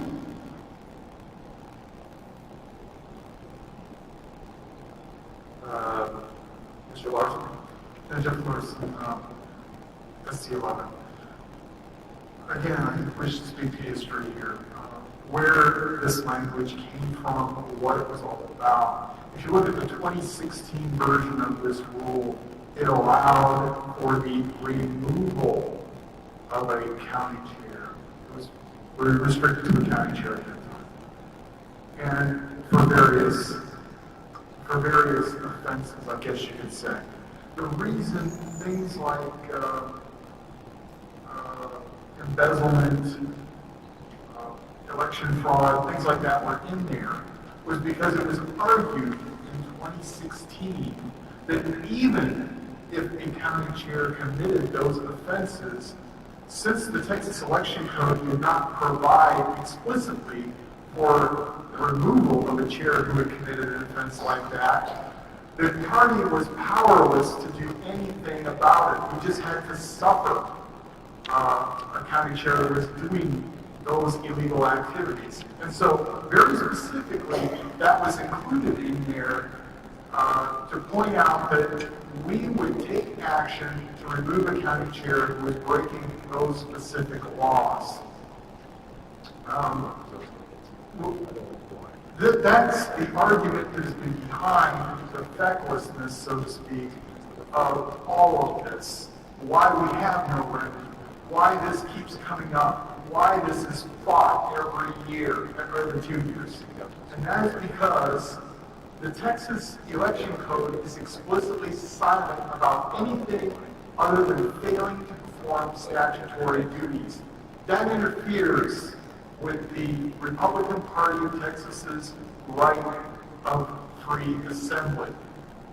That has been upheld by the Supreme Court of the United States in other cases regarding political parties in this country. They have the right to assembly. They have the right to disassemble with members who violate their precepts or who they simply no longer wish to assemble with. This is this discussion has sometimes taken place in this committee and has at other times been suppressed on the grounds that even talking about it is proposing to violate the law of the state of Texas. I maintain that it is not. I maintain that there are Supreme Court of the United States decisions upholding the right of a political party to cast out a member or even an officer such as a county chair. It is because we do not face that this language keeps coming up every 2 years. Thank you, Mr. Larson. Dwayne Wright, ST3. I would support striking the word in reply to some of what Mr. Larson spoke about. We have the right of assembly, absolutely. But I think sometimes we lose track of where accountability really lies. The voters of St. Jacinto County voted for me to be their county chair. They didn't vote for this board to remove me. And they're happy with the job I'm doing. And so we can't forget those voters in all of these wranglings and back and forth that we're talking about. How are we going to disenfranchise the voters who voted for a county chair, remove that county chair, and then go to them in November and say, hey, vote for our guy. We're your team. It's counterintuitive that you would have a vast majority of the voters in the county vote for a person to take a position and represent them on the county voting boards and all the other things that the county chair do, and then have a few people, precinct chairs, whatever, remove that person without the voters actually getting a say-so in the deal. They get a say-so every 2 years.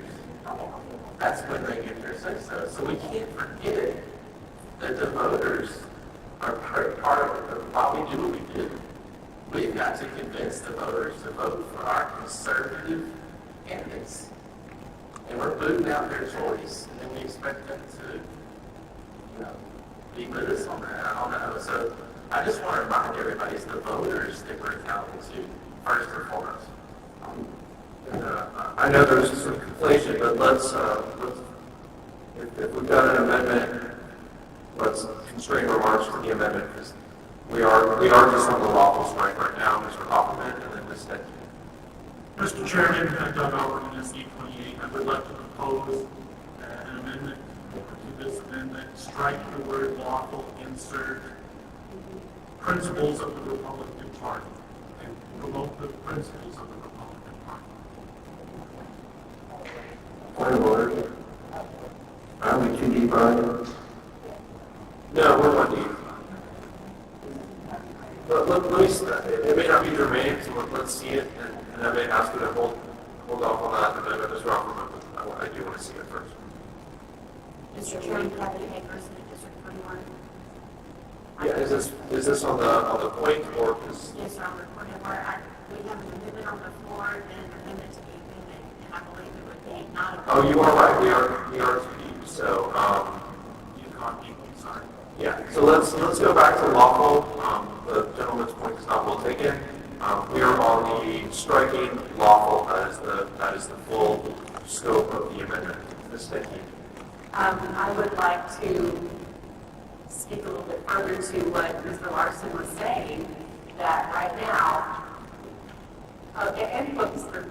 Clark was saying, as someone who spent several years being a voter who actively avoided party politics because the party never held the electeds accountable, I did not want to vote for Republican Party candidates who were not being held accountable. However, this is where the lawful part comes in. Okay? We have 3 chair candidates, and all 3 of them have affirmed that they will defend the rules of the party in court. I specifically streamed that Mr. Allen was being asked that. We've seen James Dickey do that, and I would absolutely do that. And it's one thing when our election code says we can't do something, but we have the right, the lawful remedy to challenge that in court. So I'm going to ask that lawful remain in here and that it be considered as a court challenge if necessary. That is a lawful remedy. Thank you, Ms. Stecky. Are we ready for the question on? Yes, Mr. Griner. Yes, Judge, Mr. Griner, Evan Griner from SB 31. Striking lawful just makes it broader, but does not preclude the lawful amendment. So I would strike it. Thank you. Are we ready for the question? The motion before you is on the strike of lawful. All those in favor, raise hands. All those opposed, raise hands. Motion carries. So we're striking this out of that. Back to the language in red. Discussion. Recommended amendment. Mr. Liccardi. Credit card SD1 in the middle of the, after regarding that paragraph, the L section. Yes. Which it shouldn't be an L, that's formatting. Oh, is that not out? Fourth line? Got it. Fourth line down, membership of the county executive committee. Instead of the word the, strike the, add the word all. And then at the end of the word committee, add an S in brackets. I think that language will clarify and it will, in the case of like in Harris County where there's multiple Senate districts in one county, as well as areas like where I'm at where there's 16 counties that make up one Senate district. So that language clarifies it, make it makes it a little bit better.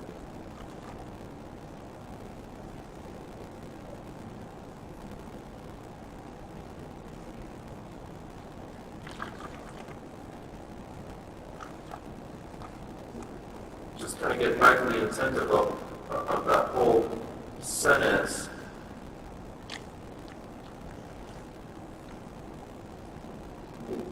Is there ever a time that you would only care about the subsection of the membership within a given senatorial district, or is the operative body always the entire county executive committee? I guess I'm struggling to find when it would just be, and I'll have Mr. McDonald and maybe Mr. Wright speak to that. I'm just wondering if that wording is even necessary. Yes, President Gomez, you speaking in favor of the amendment. We know there are several SREC Senate districts that are made up of multiple counties. As previously worded, it would allow the county executive committee of one county by 60% vote to move to censure per se SREC member. This would require 60% of all precinct chairs within that Senate district to censor that SREC person. Thank you, Mr. McDonald. I think that clarifies.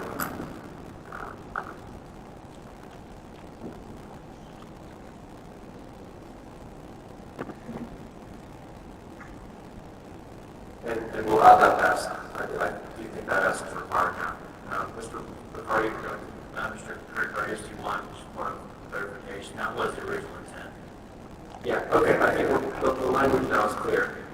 Just for the information for the body, I also made some edits that you couldn't see while we were scrolled down. I just added semicolons instead of commas and capitalized some things, so it was just edits. I wanted to bring that to y'all's attention. Mr. Bryan. Mr. Chair, I'm sorry, I can't really see that up there, but Mr. Monty was here just a minute ago. I believe that the man complaint should agree with you, so the man should be changed.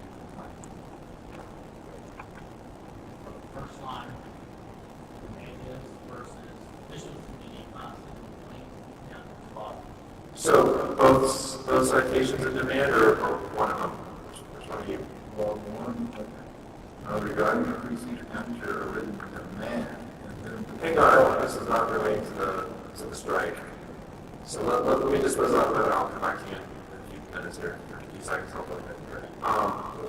Any objections to the striking of the making the committee's plural for clarification? No objections, so. Mr. Chairman, SB 2158, I believe it's that he wanted the S in parentheses, because in some cases it is just one committee. Yeah, but even if you've only got one operative alternate executive committee within the Senate district, that doesn't make sense anymore. Yeah, but it's not grammatical to say of the voting membership of all county executive committee. Let's leave the S without objection. Okay, so we are back to is there any objection to the strike of the in addition of the S? Okay. We can get rid of the strike through on the And now, Mr. Brenner, now your amendment may be in order. Yes, Chair. I do see that it is there twice now. Both of them should be changed, I believe. Written demand and then again a written demand, and then should be changed to complaint. Because we did both or just one? Both. Okay, so we're going to strike demand and insert complaint, correct? Yes. Is there a second? And you may speak to your motion. I think this grammatically needs to agree, because when you get down below that, you start referencing that the officials committee finds the complaint. Well, we haven't talked about that before. So the antecedent is all the assistant, not the student. Okay, any discussion on that? All those in favor say aye. All those opposed say no. Okay, we're striking, we're making my substitution. Back to red language now. Anything else? Mr. Barkoff. Mr. Chairman, this language like what we had gotten rid of previously today, at least 3 documented instances of significantly egregious conduct. Actually, that sounds like Rule 44, so that's duplicitous. But egregious conduct that is subject to public disgrace. These are subjective words. You notice the language of it, which is also replicated in the Texas Election Code about their statutory duties, not going to meetings and embezzling funds. Those are not subjectives. Those are definitely descriptive things that can be done. Is there any way we can clean up this language? It's in order to propose an amendment if it's in the amendment's order. I strike sufficiently egregious conduct and replace that with grievances.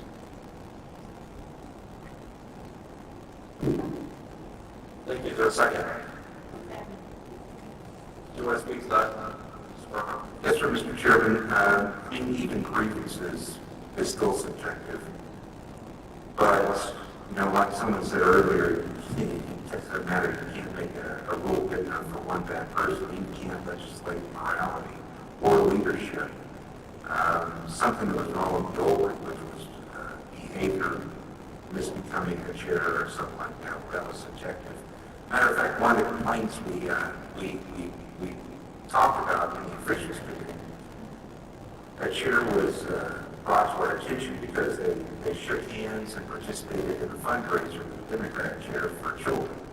Well, they thought that was significantly egregious conduct. All right? We need to get away from the subjectives and the gray area. Frankly, we need to get rid of all this language to begin with, but at least let's start cleaning up the subjective language and try to put something in there that's more tangible. Okay, a lot of hands went up. I'm going to just write them down in the order that I saw them, and I'll tell you guys who's on deck here. So we'll get Dwayne Wright, and then Randy Dunning, Leslie Thomas, and Kate Nash. So, Mr. Wright. Dwayne Wright is 6'3", and while 2 years ago I argued vehemently against the subjective language, I will have to disagree on this one because I believe the officials committee establishes whether or not it's sufficiently egregious. I do get the point, it's well taken, but with what we're trying to accomplish here, and there is accountability here, I believe the officials committee decides that, and so that would clarify within the officials committee. Thank you, Mr. Wright. Mr. Dunning.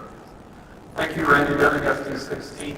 I think what happens here by using the term grievances, we make the standard too low, we set the bar too low. I have had people run against me and their grievance was that I was a conservative and they were a moderate. So I think grievance is such an impossibly low standard that this could trigger application of this for mere policy differences. So I would like to speak against this matter. Okay, Ms. Thomas? I will not put an echo to the last statement, and I will add to that with the guidance for the SRC, who are going to consider this, they're no longer going to do egregious conduct, now it's just a small grievance. So I like the bar higher, and there are language in there. I know that traditionally egregious conduct is off-putting, the language keeps the bar high. Mr. Chairman, in the interest of time, Jack Barkoff, SD24, I would draw my motion to amend with acknowledging that there is no purpose. Before the body, is there any objection to the withdrawal? Okay, so it's withdrawn. Okay, so we're back to 8K red language. Danny Kent, SPHC. I'm going to speak against this. We spent most of the morning talking about striking 8K, amending him to give county chairman dignity, to give the CEC release. We thought that was or I thought that's what we agreed to. And all of a sudden now, we've got another hammer out trying to hammer people. I thought we agreed that striking 8K, amending him was going to fix it. Why can't we go on? I've got other amendments and I'd like to work on, and we've got limited amount of time. Why are we just reworking 8K the way we struck it? Thank you, Ms. Kent. Mr. Everly? Oh, if you want to vote, I want to speak against it, Bobby Everly, SC 17.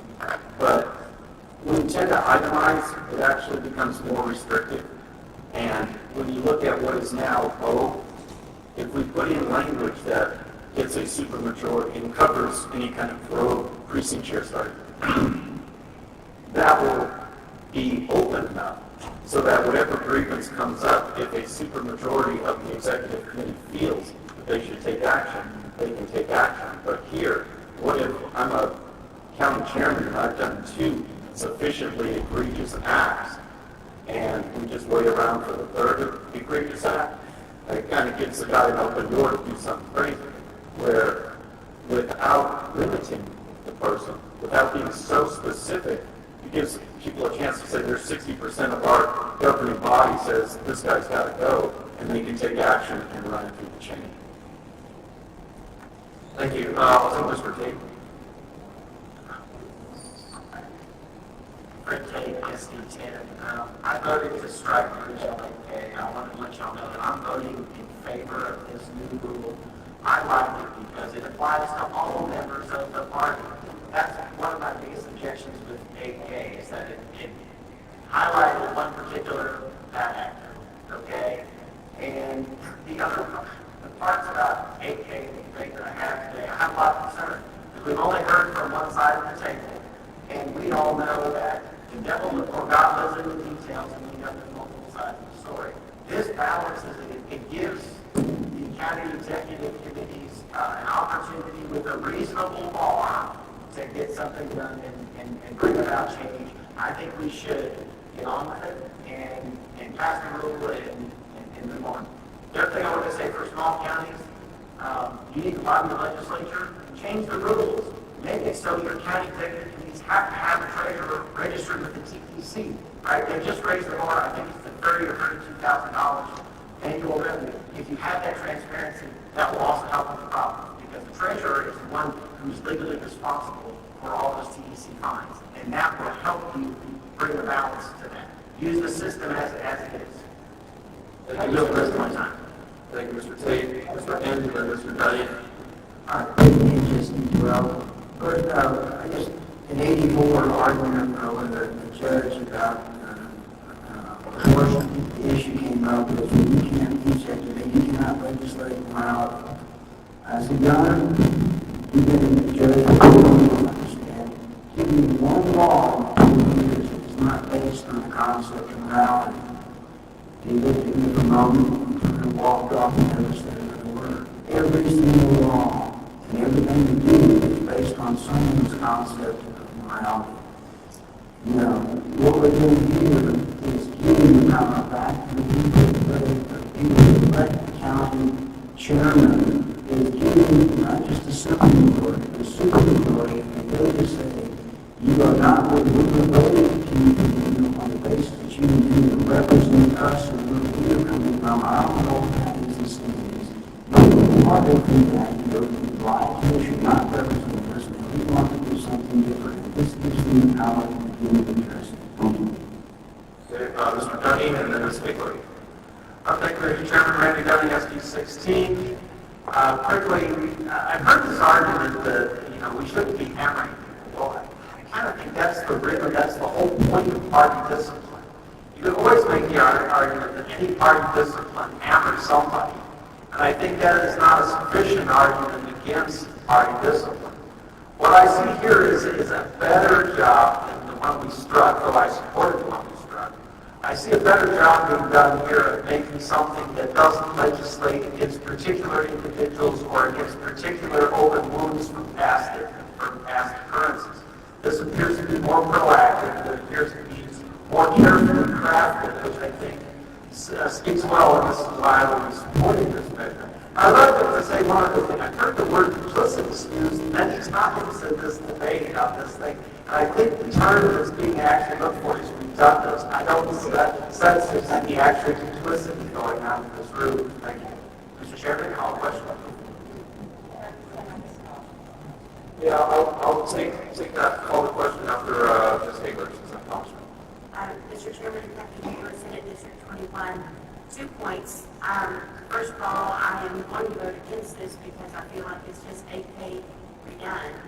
Number 2, there's a serious flaw in that last paragraph because if the SREC member who's on road is on the officials committee, they're going to be able to vote for against themselves and influence the other officials committee members, and there's no provision made for that. That would be a serious problem. Thank you, Ms. Hager. There's a motion to call the question. All those in favor of calling the question, say aye. Aye. All those opposed, say no. And the question is called. Motion before you is the addition of a new 8K, language in red. All those in favor, raise hands. Let's get it done.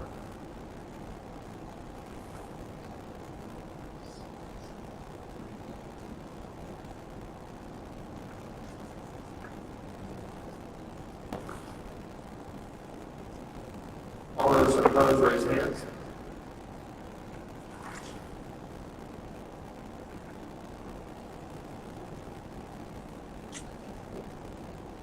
And motion carries. All right, and it seems that it's done. I'll take Mr. McDonald. I was going to suggest to the body maybe 5-minute motions. Been in for 2 hours. Well, thank you, Mr. McDonald. Let's start the recession. I'll take it back after. Okay, I think you got an amendment you're going to propose. Okay, yes, sir. We'll take it when you come back. You get first on the floor. So, without objection, 5-minute recess.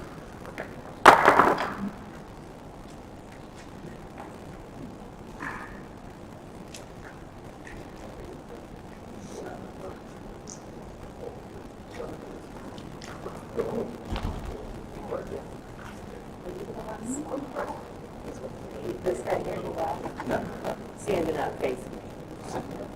Oh, God. I did you that.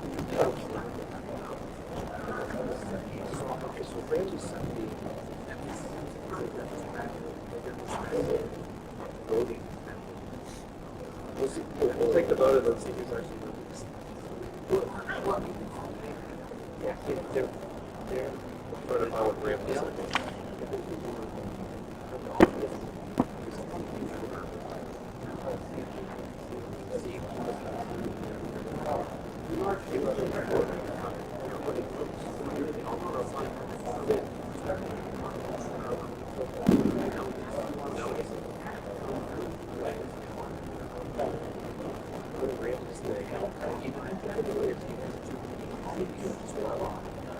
Yeah.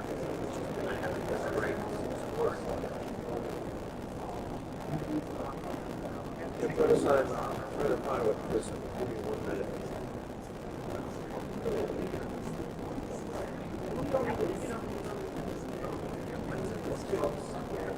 Well, I guess just have it ready to go. Or have it. Why is it?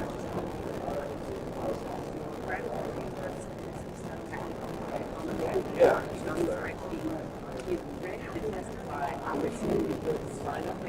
Oh, okay.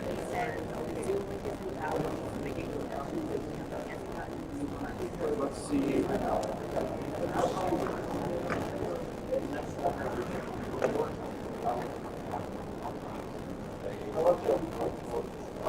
Thank you.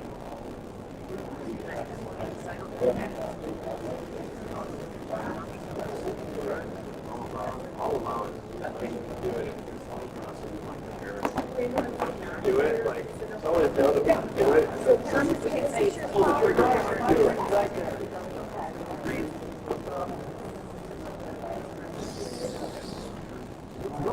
right way out.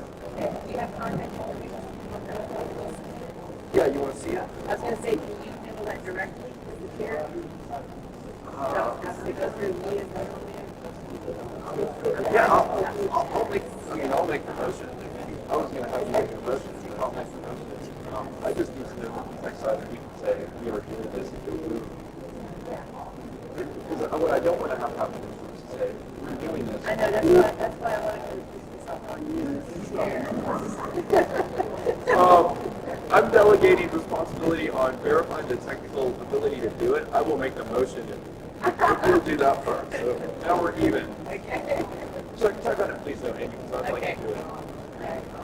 Couple of things that maybe speed things up so we don't just get fired down and then later things don't get amended. But we could reserve more motions. Okay, I'll make a motion for that. I also got people, yeah, I need to also, But the problem is when it talks back up, I'm kind of back up. When you talk, they usually don't have a motion. Yeah, we've got some people who want to testify to things that we haven't brought up yet. But I think they're saying, I would like this to be you.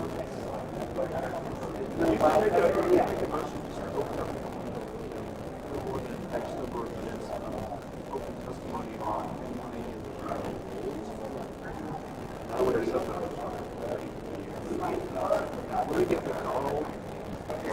I'll make a motion to open up testimony for, like the next 6 people. And also, will you provide, just so, that's the next one. 1 second. So yeah, ask someone to, like, remind me to, the cutoff. I'm going to bring that. Okay.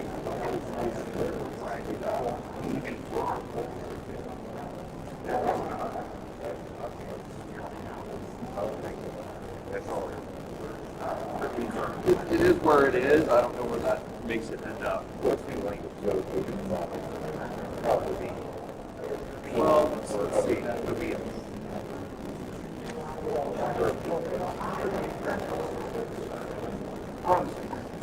Well, we may be on the same page. I'm wondering where. Nobody said, not the sense of this, not the risk. Sort of thing, right?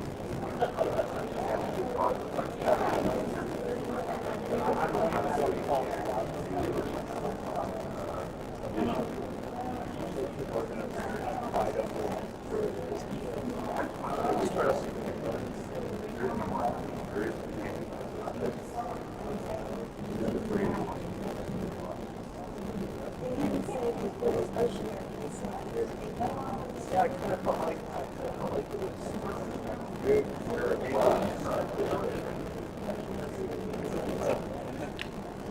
I mean, we were talking about, we had discussions about moving stuff around. I mean, I'm more conscious of where stuff is going, like we're not secondary methods. So I'm just thinking that the intent of the body might have been being inserted where it was on the street.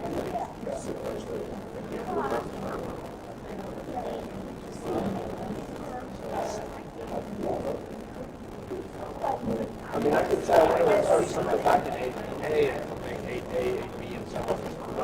Like, I hear you that the sequence matters, but I think you voted on where it is in the sequence. And it was obvious that there was something.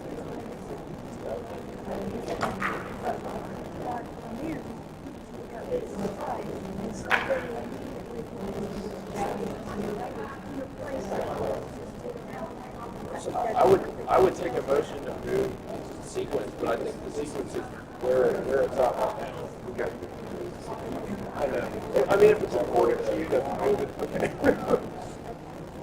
Thank you, Jack.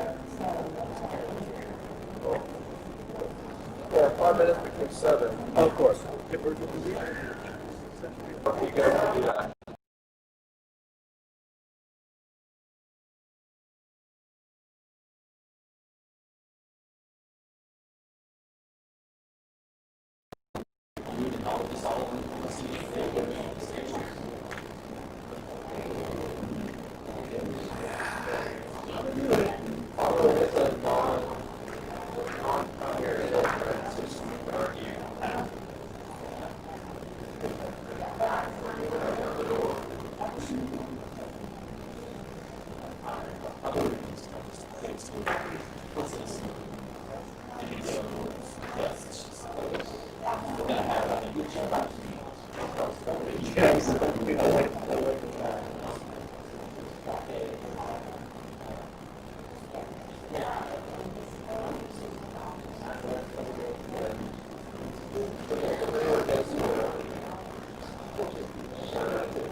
Thank you.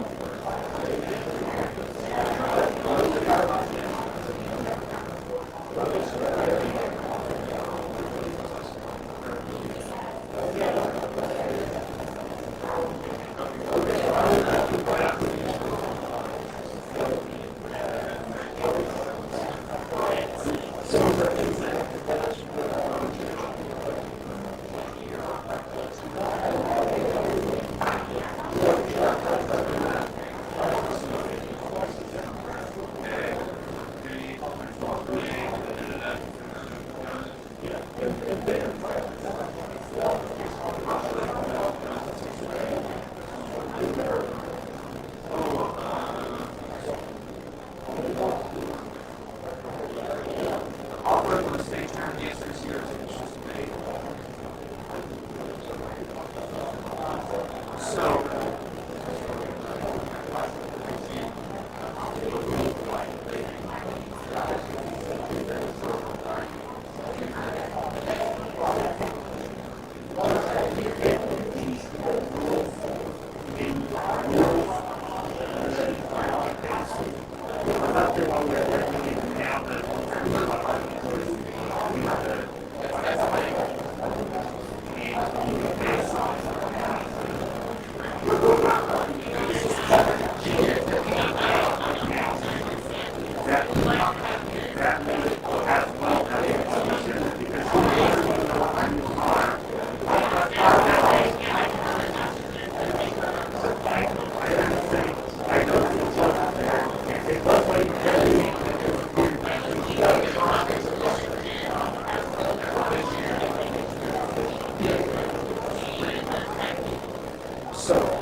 okay, 5 minutes, 15, 16, we're back in session at 16.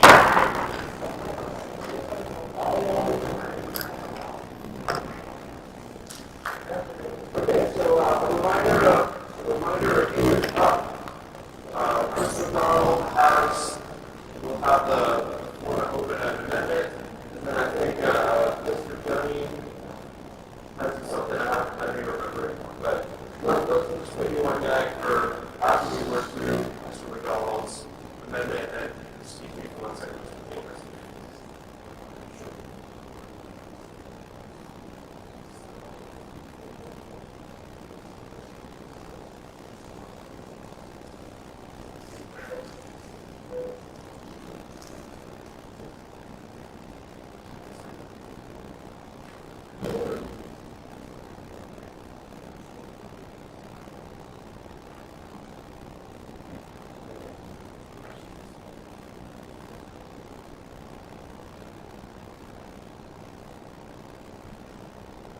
Mr. McDonald. Chris McDonald, SB6. I'm going to amend Rule 8 by inserting language after I. This relates to permit electronic executive committee meetings. The language has been submitted to the secretary and will be displayed. It states, in the event of a state of emergency as declared by the chairman, an executive committee meeting may be conducted for use of electronic meeting services designated by the chairman. In the event of an executive committee meeting is held electronically, the electronic meeting must allow for the real-time sharing of committee documents, including the current motion, any amendments to that motion, any reports that the committee considers. Second. We have a second. Speaking to this, 20 days after today's primary election, we must have organizational meetings for county executive committees, and we need to have an opportunity to be able to conduct those lawfully, considering some very stringent county judges' declarations of emergencies. So this would allow the same flexibility to executive committees that the SRC has been operating under. Thank you. There's a noise somewhere. Okay, does anyone want to speak on? Point of information. Yes, in SB 18, you said reference Rule 8I, is that correct? This is to be inserted after what was I. Okay, so it would be J or it would be after. Yeah, it would be whatever thing happens after all the deletions occur, that our corrections committee will renumber a letter of over. Okay. Thank you. Other people to speak on this? All right. The motion before you is the amendment under the appropriate renumbered letter to not permit electronic executive committee meetings. All those in favor, raise hands. All those opposed, raise hands. Motion carries. Mr. Dunning, you're recognized. Yes, I'd like to see if there's any people who wish to testify. I don't see them now. There was for a while 5 people lined up, 5 or 6 people lined up to testify. Oh, I see one. Okay, in fact, that's the chairman. If we could have some live testimony, even if it's out of order, if it's out of the order of the events that we're testifying, because people have to go to other committees. Yes, if you would say your name, SD Attorney, and then I'll just real quick verify your audience status, and then we'll allow you to speak without objection. All right, thank you. I'm Cindy Castillo, C-I-D-I, C-A-S-T-I-L-L-A-S. From Dallas, Florida? Yes. 1632? Yes. You may have 10 minutes. Okay. Hi there. We've got a proposed rule change or rule addition that comes out of Senatorial District 16. We would like to add to rule number 23 some language that basically makes the platform a continuing platform unless claims are voted out by the committee one by one. This is to protect all the work that has been done, convention after convention after convention, so that something doesn't come in with, oh, hey, these 15 things are great, and nothing else is great anymore. And that can't be decided just on the spot. They would have to say, okay, then these 300 and some are out. This one's going, this one's going, this one's going. And that is for the grassroots and the senatorial district meetings and just everything who's done so much work on the platform. But it is a different platform, so it needs to be a rules change. So it would read, the state platform committee shall not engage in, quote, zero-based, in quote, platform process and shall start with previous platform passed by the previous convention. The platform committee shall only construct or diminish the previous platform through plank-by-plank votes. Thank you. Shall I review language? Randall doesn't have all that. Yeah, I think everyone else, we've got it submitted, but you're welcome to drop it in front if you like. Thank you. Anyone have any questions for the statement? You have a new motion? Well, it would be in order. You got the floor. Okay, Kathy Papersmith, District 21, I would like to add a sentence to the end of Rule 8J, which is about the removal of the county chairman. I support that too on paper, Mr. Chairman. The sentence would be, the county chairman being reviewed must be notified at least 7 days in advance of any meeting concerning his or her removal and must be offered the opportunity to present his or her own defense before a vote on removal is made. Motion and second. Language up.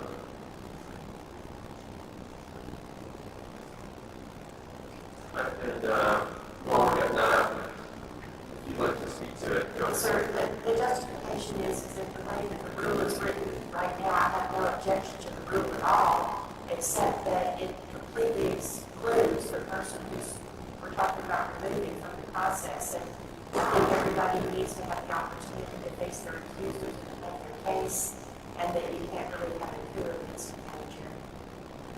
Thank you, Ms. Taylor. Someone to speak on the matter? All right, well, we're going to... Yeah, Mr. McDonald. Mr. McDonald has more information. What is the language being inserted into the officer? At the end from, it used to be 8J. Let's stand in the right section. The title is removal of county chairman for abandonment of office or ineligibility. This needs to be added in. Point of information, didn't we strike that, okay? No, that was one. Okay.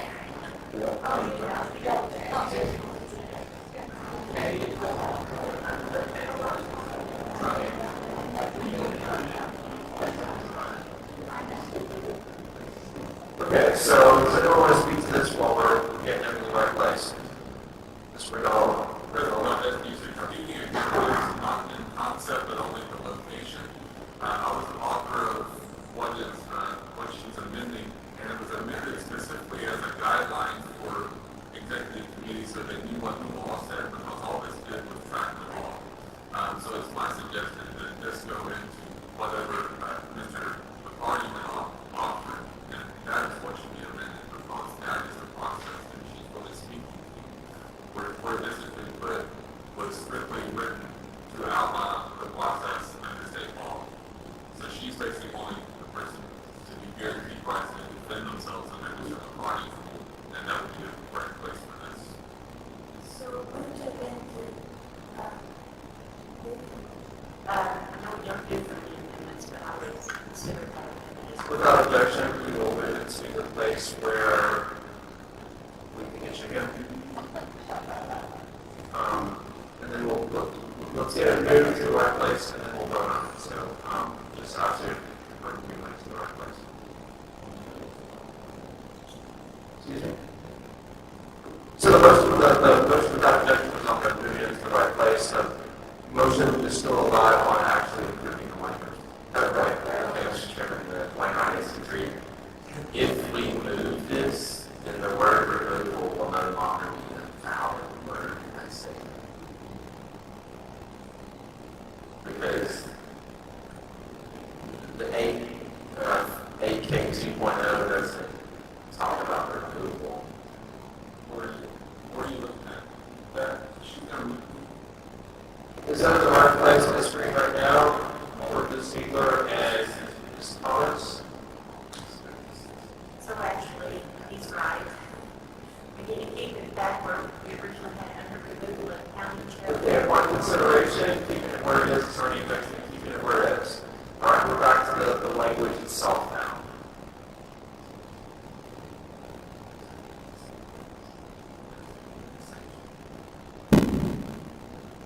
Okay, discussion on the plan.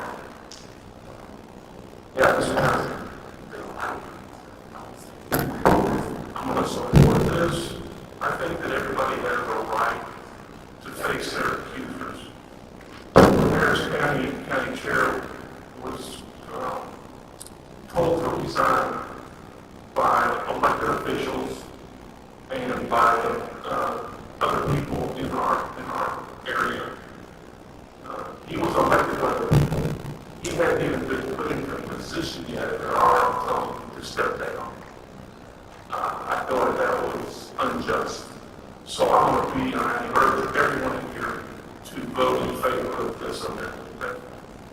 Thank you. Are you ready for the question? All those in favor of approving the amendment, say aye. Aye. Let's say no. Motion passes. Mr. Chairman, Ms. Buckman. Well, we're talking, I can't see that corner, so Ms. Nancy. Yes, Senator. Didn't sound like it. That's why I was. Senator Kent, SDAT, I'd like to make a motion on Rule 8E. Okay, floor's open for your motion. Underneath, the county chairman shall be responsible for calling the meeting. I would like to insert the language and may call for the organizational meeting up to 14 days in advance of the beginning of their term or period. Capitalize 8 or however. There's, that's my motion. Thank you. And I think we have the electronic text, is that correct? Yes. We will get that on there shortly. Is there a second to this motion? Second. And while we get it up, go ahead and speak on Yes, the reason that I bring this forward, we had a candidate who won the primary, did not have a Democrat opponent, passed away. There are others that I know that have candidates that were supposed to be on the ballot, and then there were moved different positions, or offered positions, passed away, or declined. With everything being as it is, it's been pushed back with COVID, the convention, so we're at August the 3rd. There were 14 things that got pushed in August the 17th.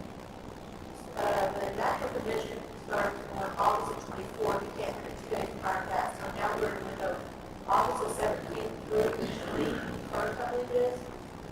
And there are some counties that have asked me to put this motion forward so they can hit the ground running, start interviewing candidates, and get it submitted to the Secretary of State prior to August the 24th, 5 p.m., which is the deadline. I think this gives us gives the new and the county chairs a little bit extra brief, and I would ask my colleagues to support this motion. Thank you, Ms. Kent. Does someone else speak on it? On clarification, Yes, Mr. Martin. are we shortening the time in which some new people take office? No, this continues along with TBC 20 days after primary or after runoff. So that pushed that to August 3rd.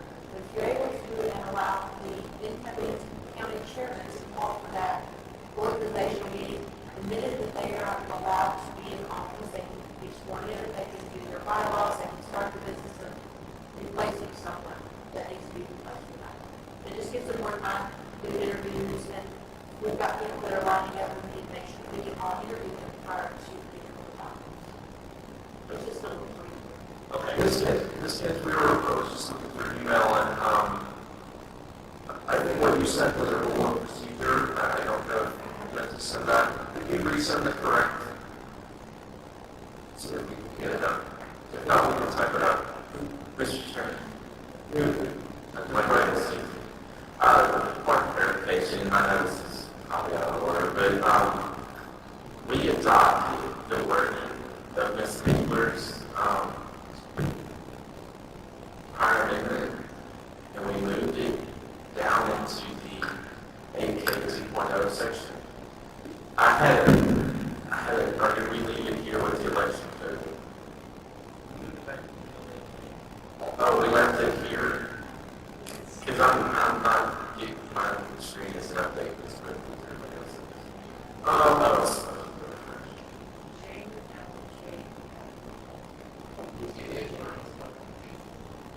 There's a little bit initially where it has to be.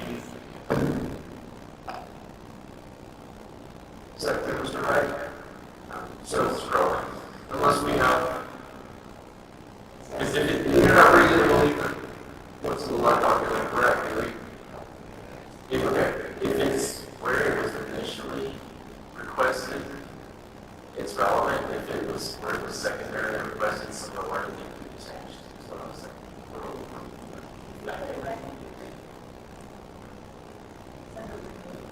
Okay, well, I guess it is what it is, so we need to remove it. That's you. Is it left for shielding? Okay, then it's fine. And we'll renumber, so we're back to Ms. Kent's. Did we get Ms. Kent's on there? So looking for it. Did you resend it? Yes, I received it. Okay, so let's debate that one. If we have debate on that one, then just give me a word when we got it up on the screen, please. Anyone speak on it? I don't want to vote on it before it's locked off, so. At the end of the board meeting, down one line, all the way right. I see.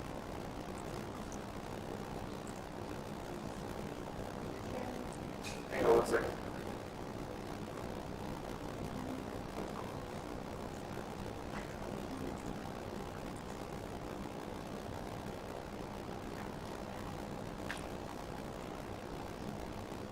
What's that mistake? Would you read that in uniform?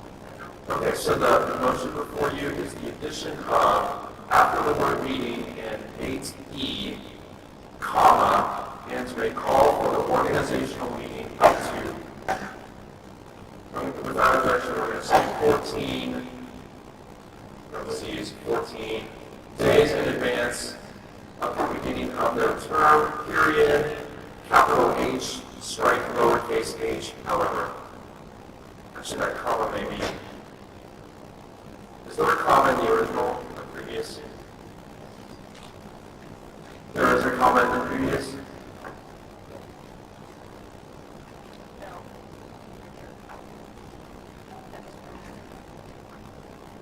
Okay, so everyone clear on what we're voting on? All those in favor of making the change? Words in red, say aye. All those opposed say no.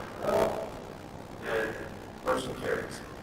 Mr. Chairman, point of information, Mr. McCarty, for the way that this language is worded, just throw this out there. I have a county in my Senate district that has a new county chair who has been appointed, and he has precinct chairs that he has sworn in, but they were not elected at the primary. So with this rule change that we just adopted, what were these people sworn in?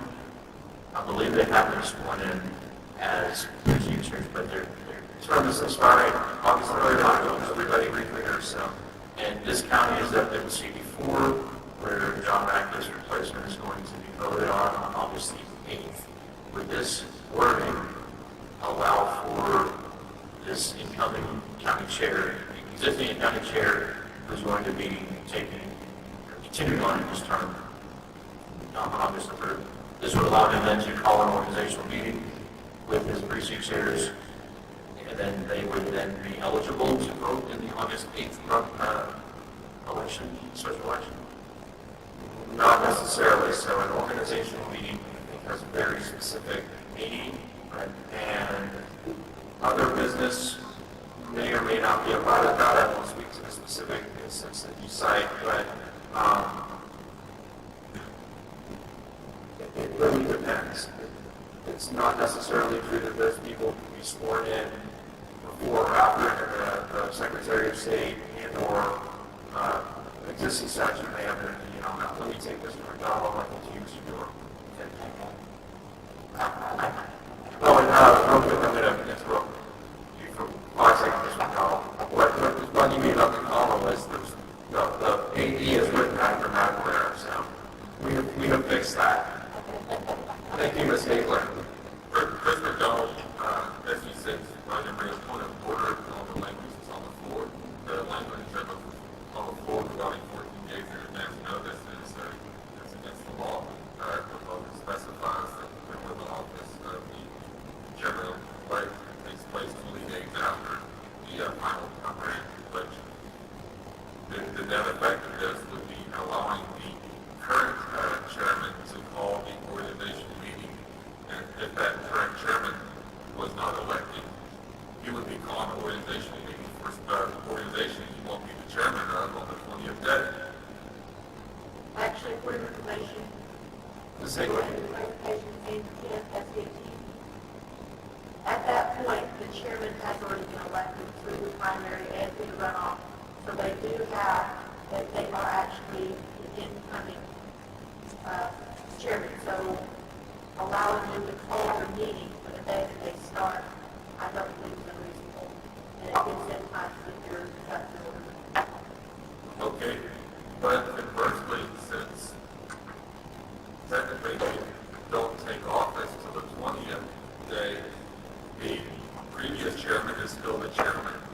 Exactly. So therefore, They're not possibly speaks in specifics in Harrison County at this time, that would technically allow the existing Harrison County chairman to call an organizational meeting when he's not the chairman-elect. And that would be contrary to the will of the voters. Actually, because if he called it, it wouldn't be called, it would be him calling as the incoming for the third. But why did Paul Simpson make the call? They can't. Hang on, I may have some language that 14 days prior.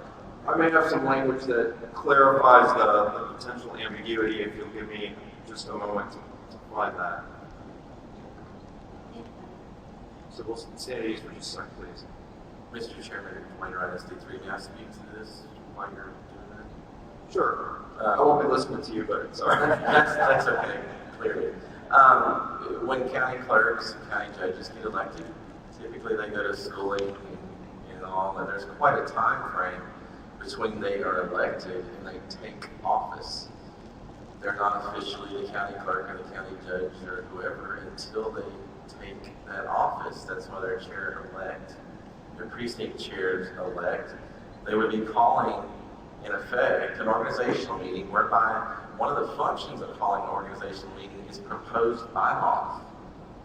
You have to notice proposed bylaws. So you would have a situation where the non-official chair proposed non-official bylaws to non-official precinct chairs.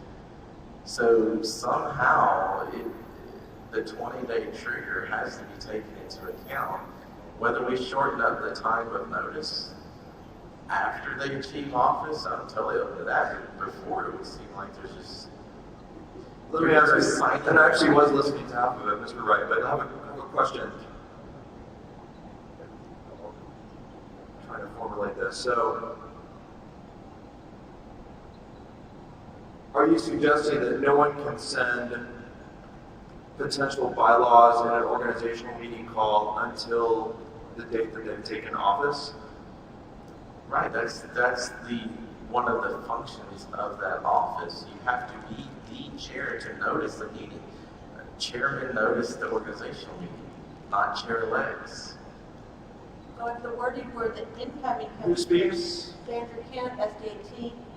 So if the wording were the incoming county chairman, and this is, when you propose bylaws, when I send out. I would make it in order for an amendment to be proposed that's germane to the language in red, even if it's in another place. If you have an idea of.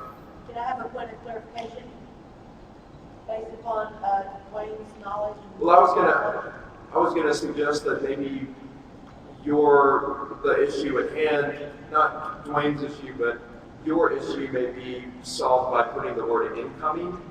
Right, that's what I was going to ask, but also. I would find it in order to put where my cursor is right now at right before county chairman.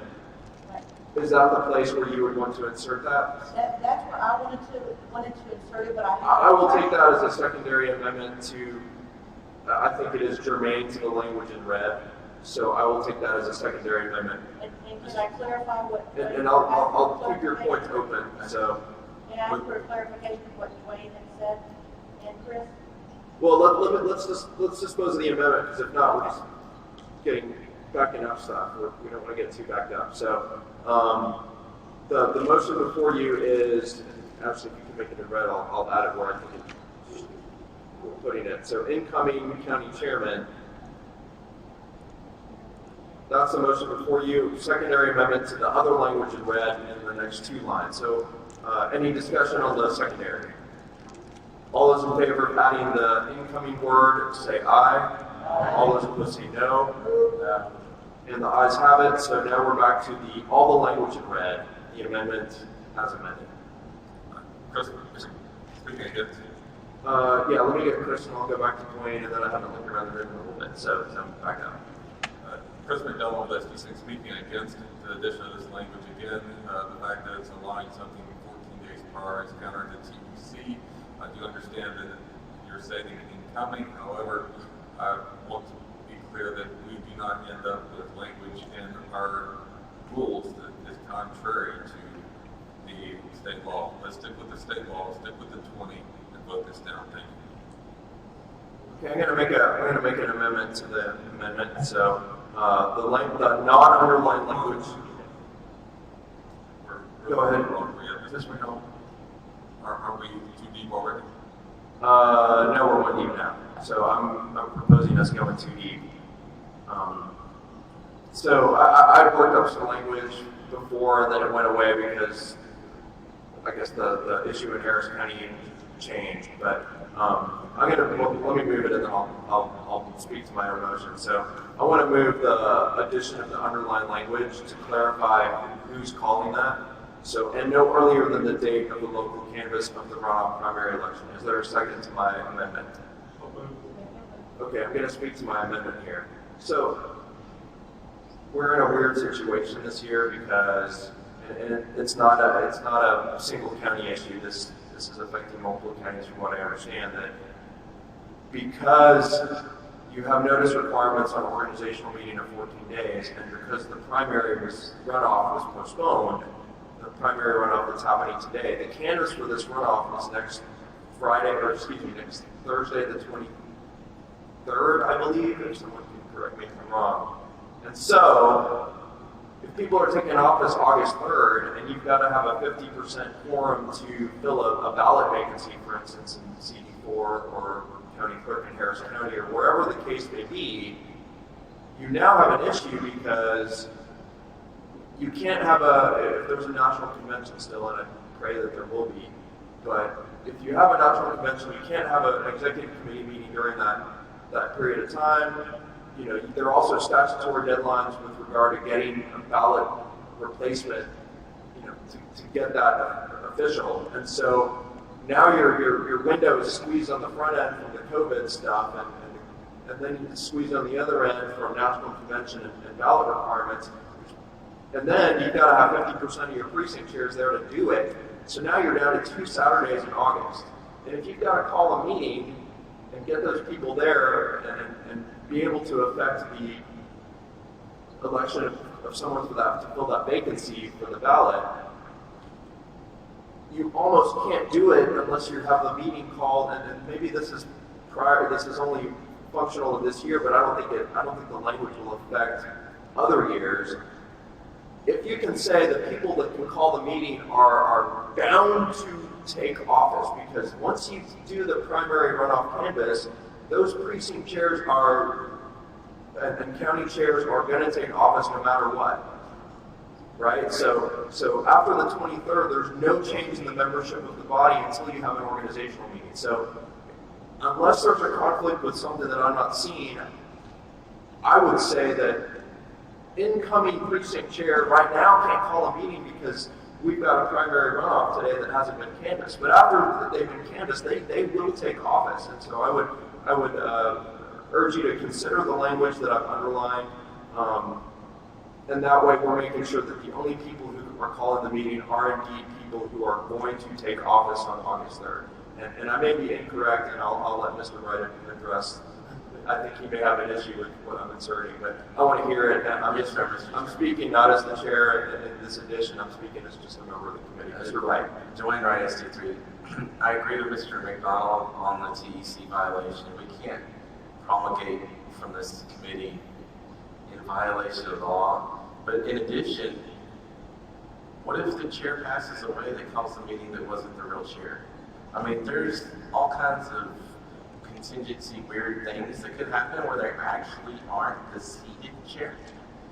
But so hypothetically, if someone calls an organizational meeting after the date that they've taken office and they pass away, can you still have that organizational meeting? What would happen in that? You would trigger the vice chair because you would make. So that would have been a legal meeting.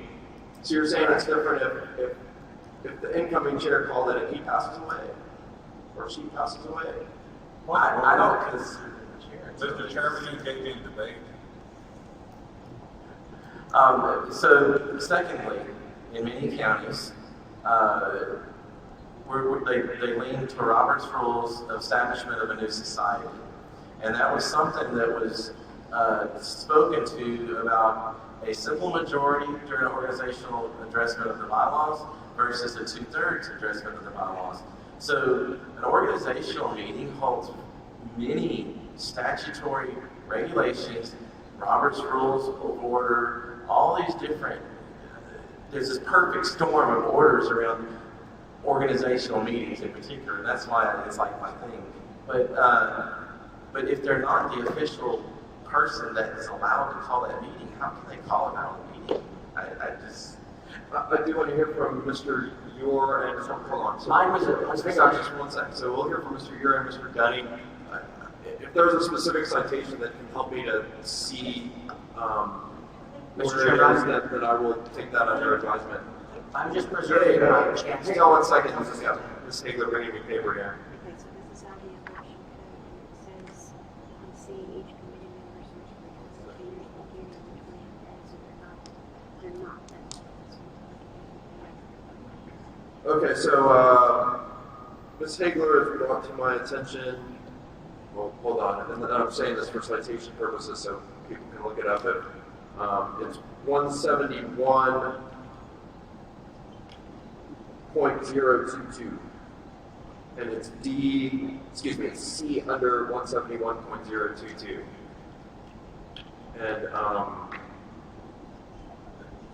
I feel like I'm not in a position to know, and I want to make sure we're doing things by the book. I moved to table. That wasn't what I was going to suggest. Thank you very much. Table the motion until we can consider it and come back to it after we look at the Texas election code. Okay, so there's a motion to table. Is there a second? Anytime short on that motion? Or just, we'll just put it on the table, we'll take it from the table, we're ready to take it from the table. Yeah, I do have it. Oh, we gotta vote on that first, right? Point of inquiry, Mr. Chairman. Is that My postman. Yeah, are you sure you want to table it or postpone? Yeah, we can take it from the table, so it should be within the same meeting is my understanding of the intent of the motion. So this is not a postpone, this is a table. Ms. Petke, is it relevant to is it a point of order or point of information? We have a delegate that would like to testify real quick on this. Can we hear him? Without objection. There's an objection. All those in favor of excuse me? Who speaks? Ms. Hagler. Mr. Chairman, we have a motion on the floor. We need to deal with our motion before we have the testimony. I'm going for debate on the motion. Second. Okay, so the motion, the table may take precedence. Is that a non-debatable motion? I believe it's non-debatable. Thank you, sir.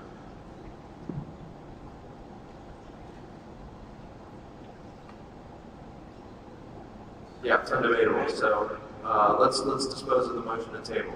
All those in favor of the motion to table to a time when we can have more information and say aye. Aye. All those opposed say no. Nay.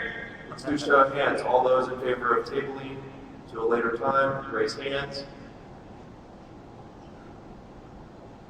All those opposed, raise hands. Motion carries. We're loud, he knows. No is apparently louder. Mr. Chairman. Who speaks? Daniel here. SD4 is here. You recognized me earlier. I moved to amend 8B at the end, and this is almost. Is this germane to what was just tabled, or is this something different? Something totally different. Okay. It's this is almost. This almost doesn't need a discussion. This is just a clarification. Point of order somewhere who? Yeah, Randy Dunning. I believe I was in the queue before this gentleman. I wanted to call for moving on from pre-date. So, Mr. Chairman, Mr. Chairman, you recognize any prior? I did recognize Mr. Ure, and I will come back to you, Mr. Dunning. And, we got sidetracked, so that was it was not intended to slight you, but I did recognize believe this Mr. will Ure's be extremely quick. This is just a clarifying change to Rule 8E.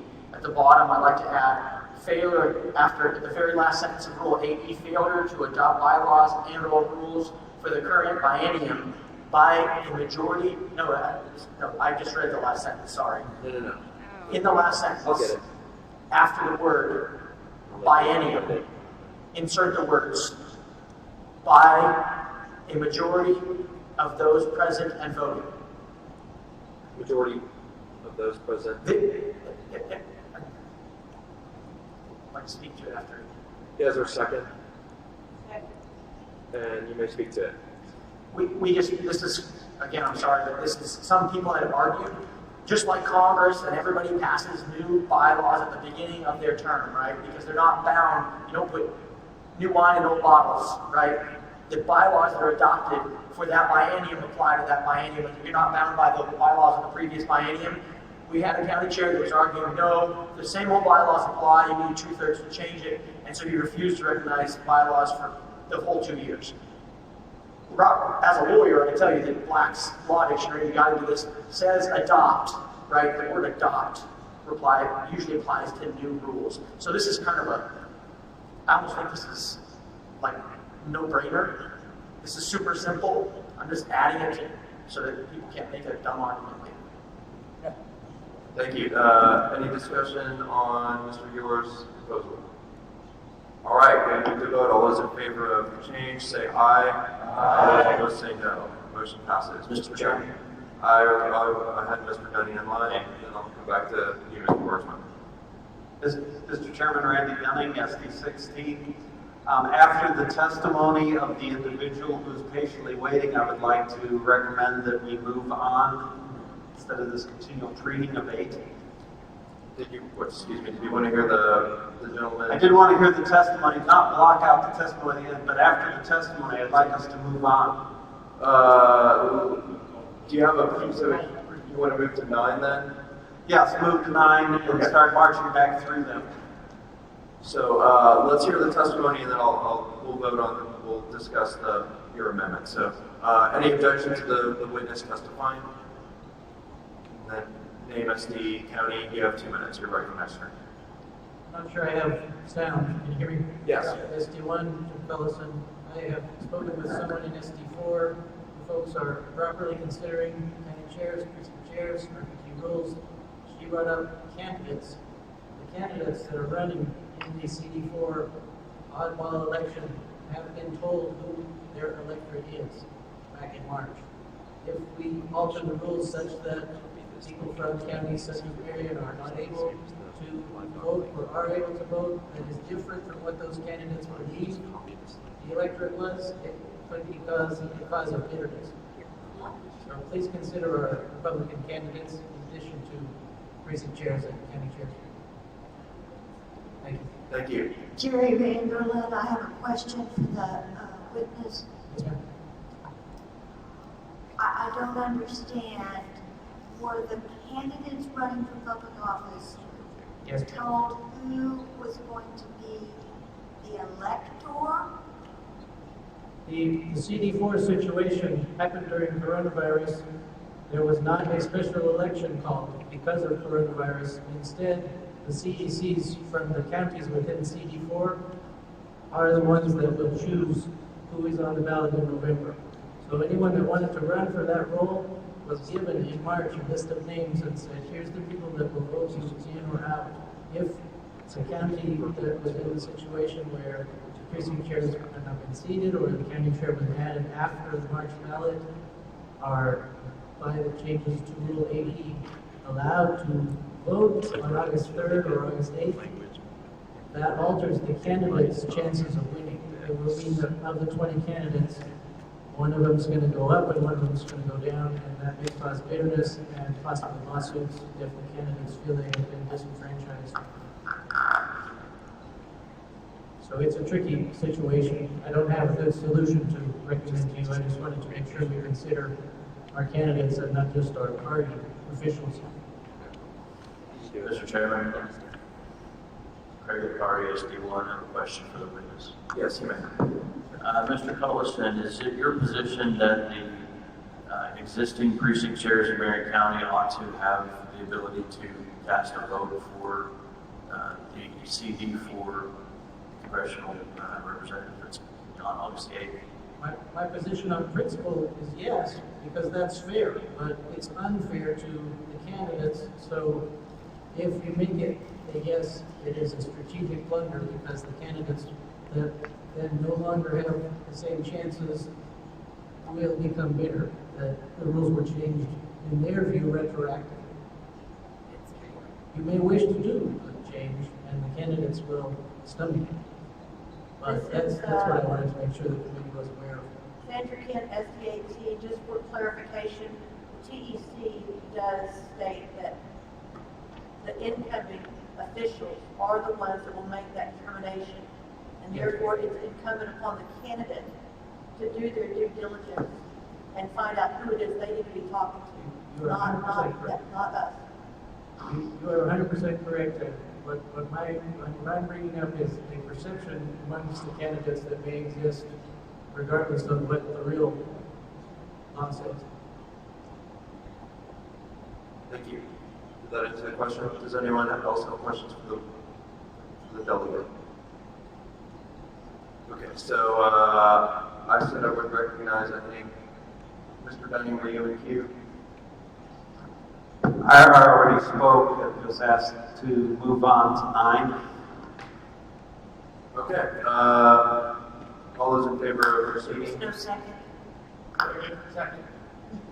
There's a second. All those in favor of proceeding to 9 say aye. Aye. All those opposed say no. No. All those too close. Raise hands if you want to move on to 9. Josh will get a count. I'll let Ashley keep doing what you're doing.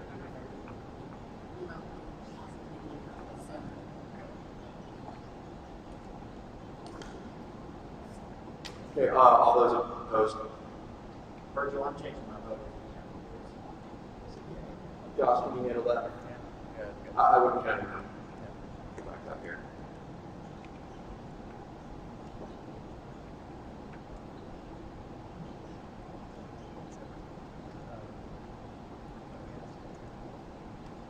So 10-4. 10-4, 17 against. We're on. You guys are want to stay on 8? Mr. Chairman, or Mr. Chairman? Okay. Hagler, Ms. Hagler. The new amendment, it doesn't exist or there's nothing to reference to. The new amendment to rule number 8 would be per Texas Election Code 171. Where are you putting it, Ms. Hagler? It's at the bottom. Okay, so whatever the new letter is. Letter at the end of 8. So per Texas Election Code 171.022, the voting members of the county executive committee are the county chairman and the Is precinct. that what is that something on paper? Yes, sir. You have a copy and the secretary should have a copy. Do you mind taking it? All right, so I'll be typing. 171.022, the voting members of the CEC are the county chairman and the precinct chairman. The county party may adopt rules allowing an SREC member who does not live in the same county to be a non-voting ex officio member, and an SREC member who is not in the county or a precinct chairman of the same county may not make motions or vote in that county's executive committee meetings.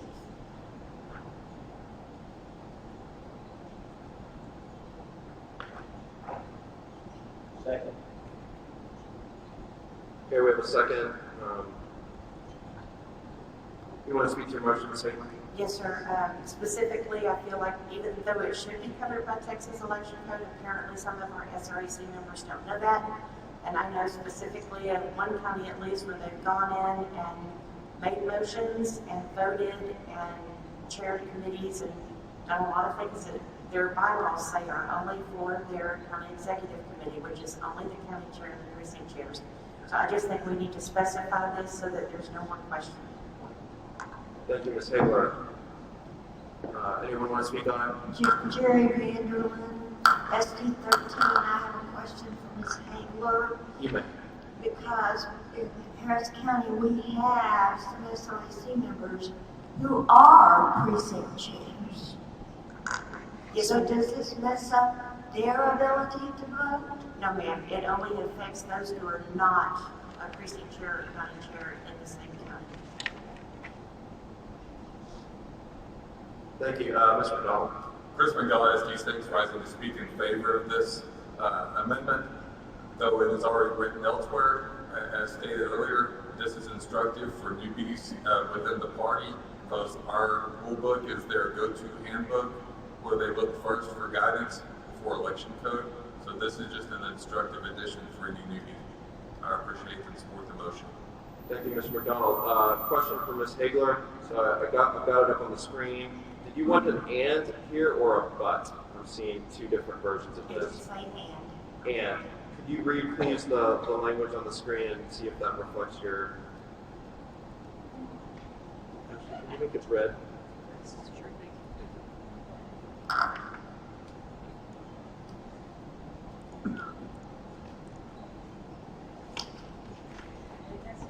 That's it, okay. Other discussion on it, looking around the room? Who's speaking? Point of information, Mr. Offerman. Thank you, Mr. Chairman. Doug Offerman, SD 28. I rise against this motion for a couple reasons. One is, it seems odd to me that there are many SREC members on this rules committee that are making these motions, and it seems inconsistent that, you know, we can allow, we want to prevent that at certain levels, but not others. And also, I feel time is getting away from us. We need to be moving faster on these motions and more about getting through rather than keep introducing more. Thank you. So the body is still on 8 per the vote of the body, so that's why we're on 8. The motion before you is there. Are you ready for the question? All those in favor of the new language in red, first by Ms. Hagler, raise your hands. All those opposed, raise your hands. Motion passes. Floor is now open. Chairman, motion. I saw Headkey first. You have a delegate who would like to testify remotely, who can be dialed in on the phone. Can we hear, they submitted, Bradley Chandler in your spreadsheet. He's got several amendments that he's offered for Rule 8. If we could give him a couple of minutes to just speak to his amendments and get him out of the way, that would be great, and then we can worry about taking up his stuff later. Okay, so we have a motion, and is there any objection to hearing from the delegate? Okay, so here's, what we're going to do, since we have to set up a Zoom, we're just going to take it by phone. So if we could get him on the phone, and then we'll get it in front of a microphone, and we'll verify that we can hear. If everyone can hear everyone, then we'll start the time. And the gentleman should state his name, SD, and county, please. And then he can speak for 2 minutes. Okay, give us 30 seconds. So the clock will start after we get verified that we've got a clean connection. I'm not penalizing him for the technical. My phone is streaming. He's going to call Jeff. And the gentleman's name, just so we know who we're talking to. Bradley Chandler. Bradley Chandler.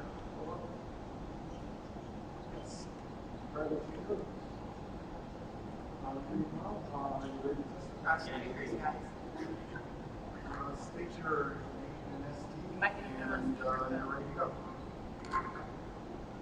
Put him on speaker. Mr. Chandler, can you hear us? One moment. Okay, start over, please. Okay, I'm Bradley Chandler, and I'd like to briefly discuss RPG Rule 8G. I suggest that we would add the word live streaming after the invite of the person to report. We've had several issues almost every meeting where there's time to debate on whether or not live streaming is allowed as recording. And so even Chairman Dickey clarified this back on August 3rd of 2018 that allowed this, so it would be helpful if it was included in rules just to clarify something. And secondly, RPG Rule 8E, I would suggest to strike the swearing in of newly elected executive committee members. As a precinct chair, there is no requirement to be sworn in. In fact, earlier in the meeting, we discussed that our term of office begins 20 days after the primary runoff. So therefore, swearing in is done, and it should definitely not be a requirement. So that's what I've got in regard to Rule 8.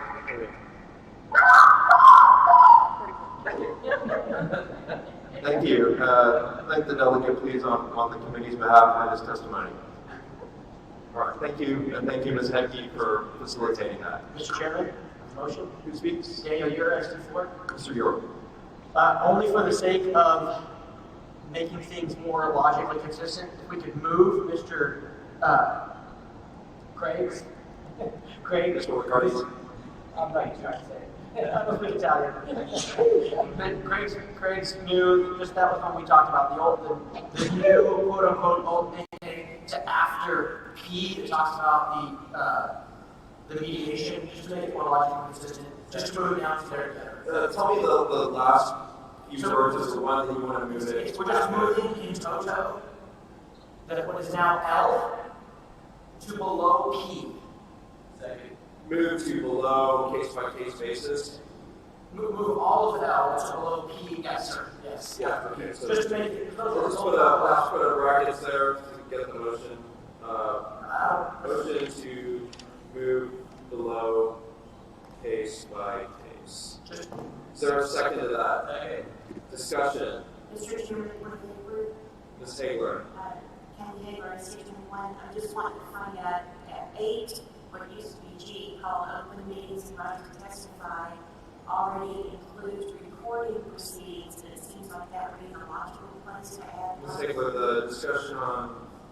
Oh, okay. So it's germane to the move.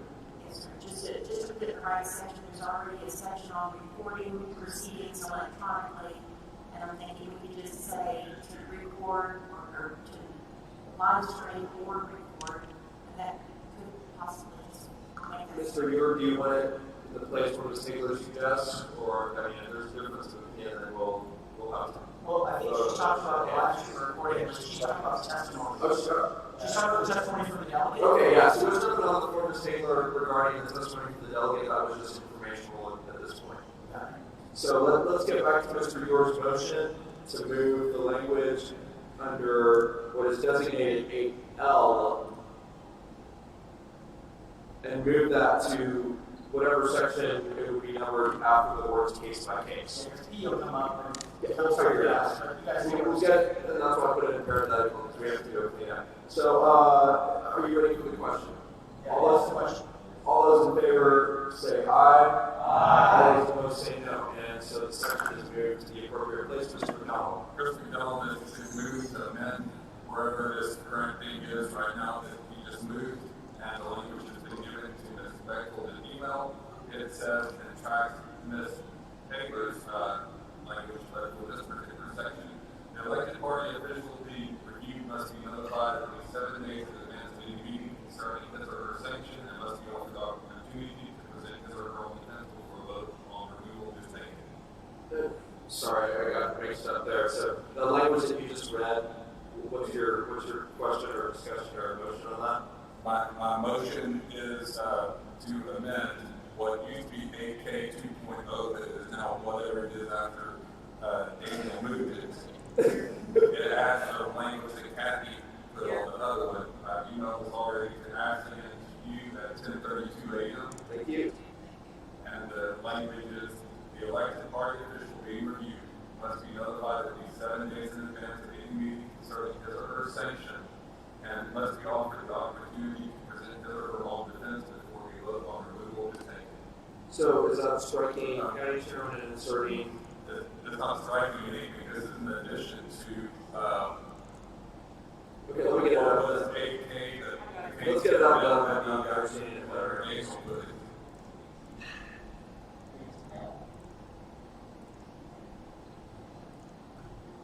Maybe for a moment while we get it. If you would just change that last. Right after taken, Mr. McDonald? Right after taken? No, it goes under what you have as high right now. What You have it high Here.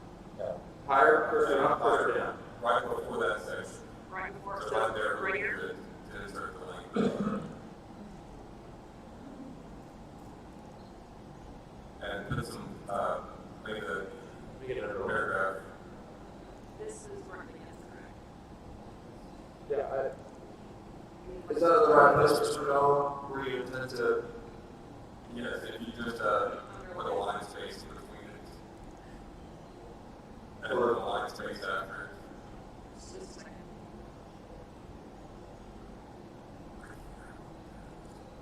Is that all correct? Is that correct, Mr. McDonald? It is, however, the last word where it says vote on removal is taken, vote on sanctions, since we're talking about sanctions here. Thank you, Mr. McDonald. So that is correct now? That is correct. And is it seconded? Would you like to speak to it? Yes, this just ensures the same opportunity for the member in question that's offered to the chairman. Originally, I hoped that we would put the language that Ms. Taylor offered into this rule rather than to Jay, because Jay was instructing to election code. However, rather than find that ballot, just take her language and put it in here so we keep things track. Thank you. Anyone else want to speak to Mr. McDonald's motion? All right, are we ready for the question? All those in favor of the addition under whatever section of 8 this is in, has ended up at, say aye. Aye. All those opposed say no. Motion passes. Mr. Chair. Just a basic grammatical correction, just singular. Thank you. Without objection. Chairman Craig McCarty. Mr. McCarty. I'd like to make a motion that where Ms. Taylor's similar wording up in, I think it's now 8K, I think. We take the same language and basically strike the county chairman being reviewed and replace it with the elected official being reviewed. Yeah, so strike county chairman relates with elected official, beginning of the red section. Yeah. Is that correct? Never mind, I don't know which one. Withdrawn without objection. Okay, floor is open. Mr. Barcroft, is that on hand?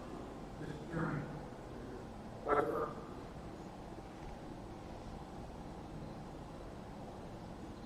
I just want to ask for the record one more time, just because it's near to my heart. Since what's currently up on the screen is K, is that ultimately going to end up K since it was brand new language added to the end of number 8, therefore it should be O? Okay, so my understanding is the sequence is as is in the live doc, except with the exception of the one that we just moved and noted. So let's go through that. I think it's more 30 seconds so that we're not going crazy here, any more so than we already are. So A is still A, B is still B, C is still C, D is still D. I feel like, where are we? E as amended and partially tabled is still E. F is still F, G is still G, H is still H. Permanent State Executive Committee rule I is still left. J is a new J. Old K is old K plus amendment. Mr. Chair. K was stricken. What are we moving? Correct. And then you. Old K is new I. No. H-I-J. Oh, old K is new I. Or new K is new L. Old K is new L. We're just noting for the record that this will be the entertaining part of the live. So, okay, what's in K? Is that all? What's in K on your screen? Is that all old? Oh, that was old J. As amended. Assuming we have a permanent committee report at some point, this is going to be fun.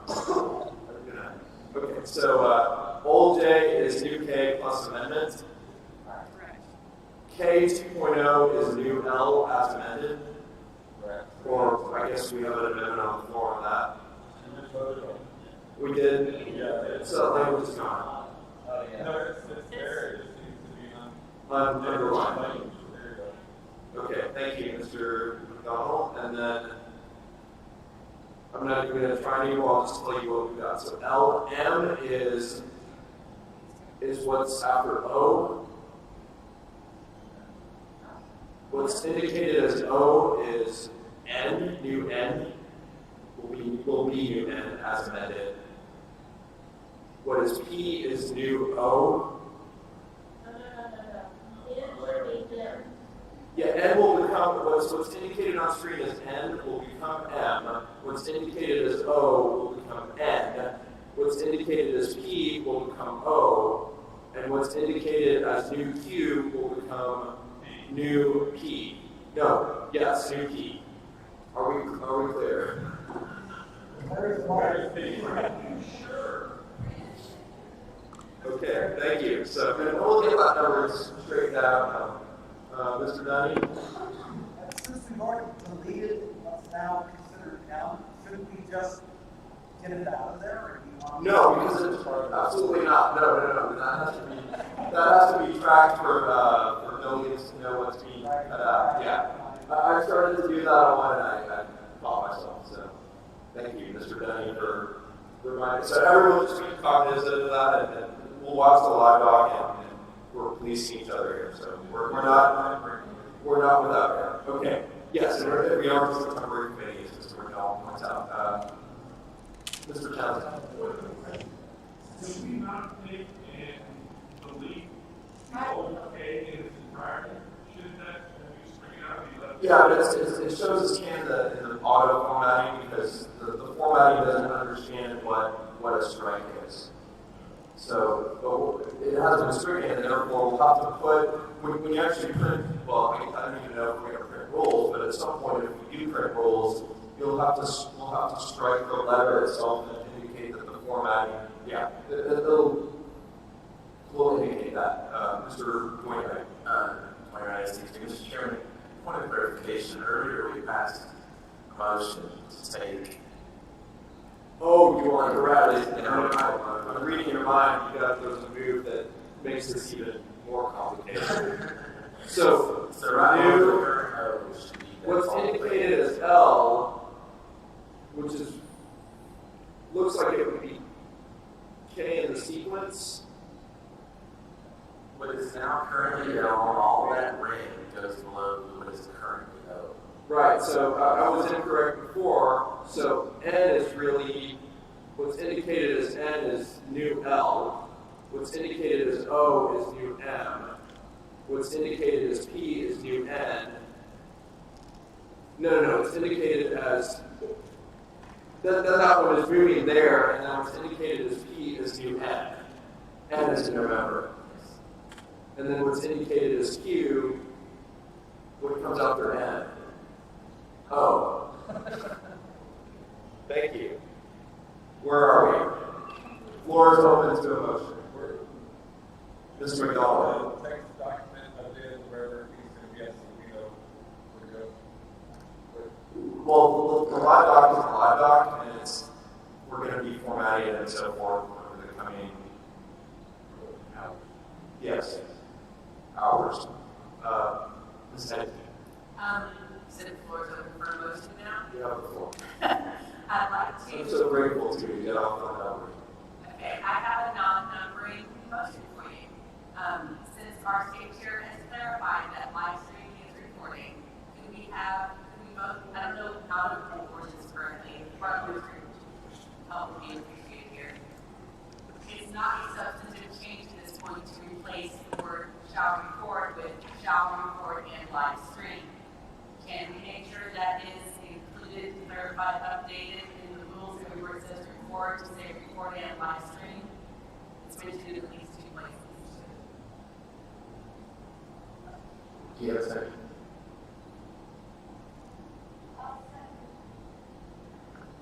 Jerry Vanderlyn, SC 15 seconds. All right. Discussion. You already speak to it.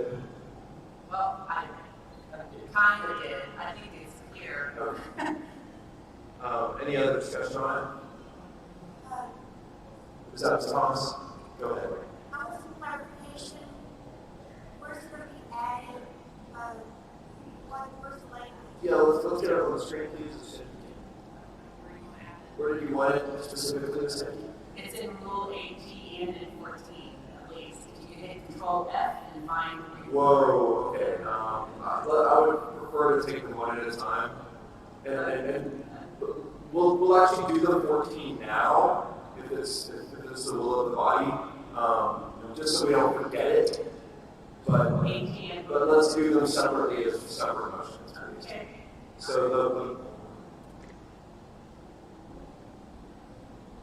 So let's facilitate getting that on the screen. Mr. Chairman, what's your instruction, G or 14? G. We're just in the first one that's is it under 8? 8G. And to record the proceedings of any meeting not held in executive session with electronic devices. So the motion would be to record and live stream. Okay, so you're inserting right where my cursor is? Yes. Mr. Chairman? Is that one word? Do we like live stream is one word? Or live stream. Or live stream. Mr. Chairman? Hang on 1 second, please.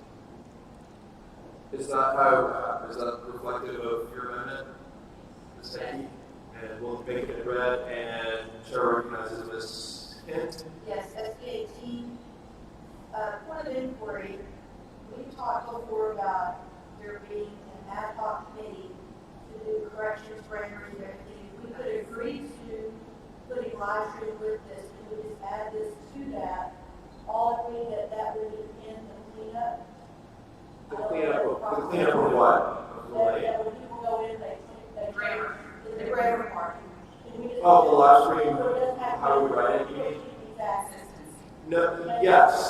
But let's do the 14 now too. Well, we need to vote on it, thank you. All those in favor of the addition or live stream under 8G, say aye. All those opposed say no. And without objection, we will move to Rule 14 and get it there before we forget. Hearing no objection, let's scroll down to 14 and let's get it in the right place. Joshua, are we saying in the last rule that you can record it or live stream? You don't have to, if you live stream it, you don't have to record it, right? A live stream is a recording. But recording is not a live stream. No, this is a right to testify. This applies to the member to have the right, and so the member gets to decide whether they want to record or live stream.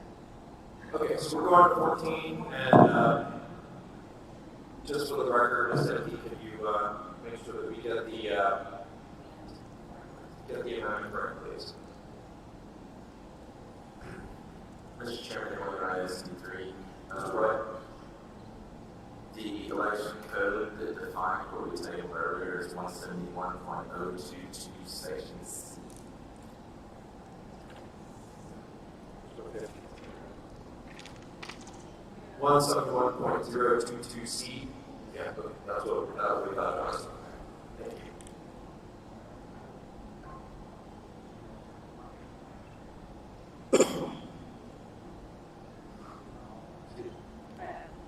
Is that where you, Ms. Hefty, is that where you wanted it? Okay, so is there a second on 14? All those, any discussion? Is there any discussion on 14? Mr. Flynn or Ms. Hefty, any discussion on 14 before we vote on it? Okay. I didn't know we were discussing if that was pertinent or not. All those in favor of the adoption, say aye. Aye. All those opposed say no. The ayes have it. Okay, so we're back to 8. Floor is open. Mr. Chairman, Sandy Kidd, SKT, forgive me for not understanding the rules completely, but after tabling, how long before you revisit and table item? Motion to take from the table would be in order. Yeah, I make a motion to take the table rule 8E, after what Mr. Wright, indicated was 171.022C. I do not see it there anywhere where the incoming, with your language included, could not be afforded to the incoming chairman, because the bylaws that are being proposed are just that, proposed. The full board, once the meeting is in session, will be able to determine that. And as far as 171.0. Hang on, we may be on debate here. I think you have a motion to table, is that correct? Or to take from the table? The motion before you is to take from the table. This is not debatable. All those in favor of taking this back to the table for our consideration say aye. Aye. All those opposed say no. No. All those close, all those in favor of removing it from the table for discussion, raise hand. And Mr. Dunn, get the count, please.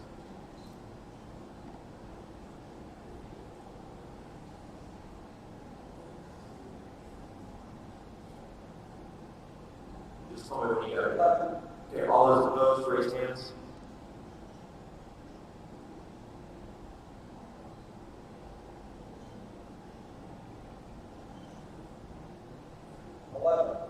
Okay, so it stays on the table for now. Ms. Thomas. Mr. Chairman, I move to reconsider Rule 14. I did vote against that. So you voted in the prevailing? Okay, so you have a motion to reconsider. We missed. Okay, so motion, is there a second on the motion to reconsider? Second. Mr. Chairman, on 14, concerns open meetings, the right to testify in any commission, committee, and subcommittee. To live stream it, your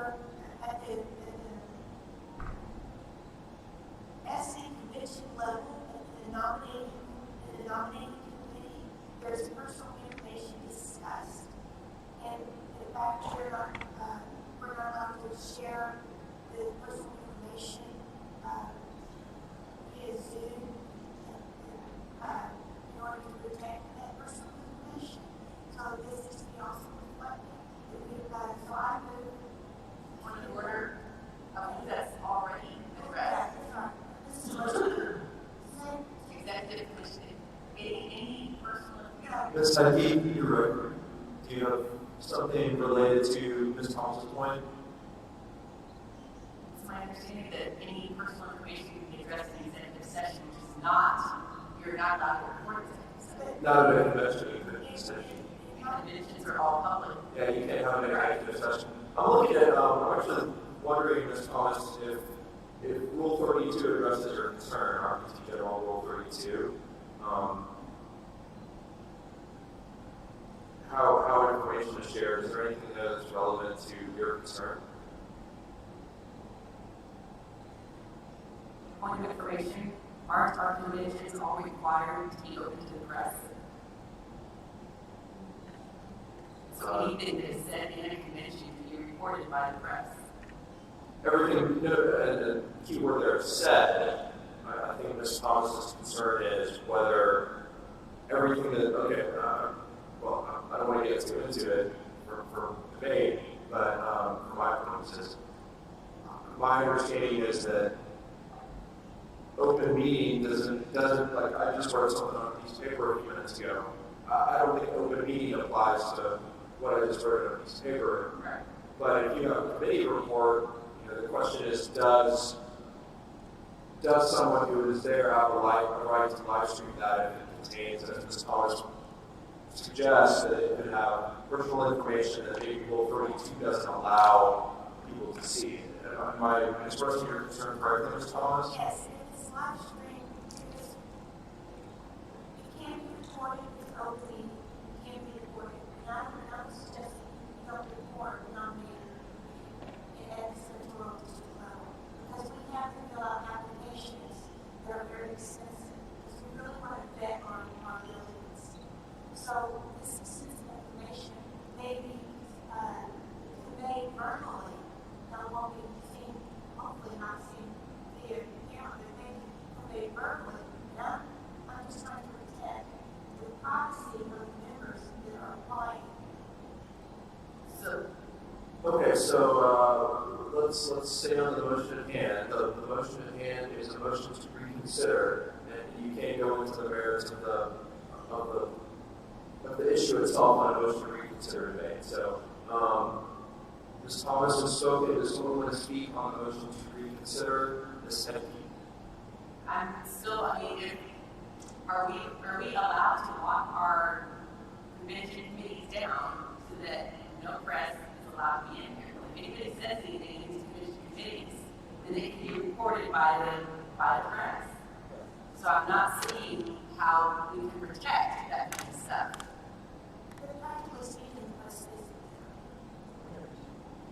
But this is not about what happens practically, so what happens.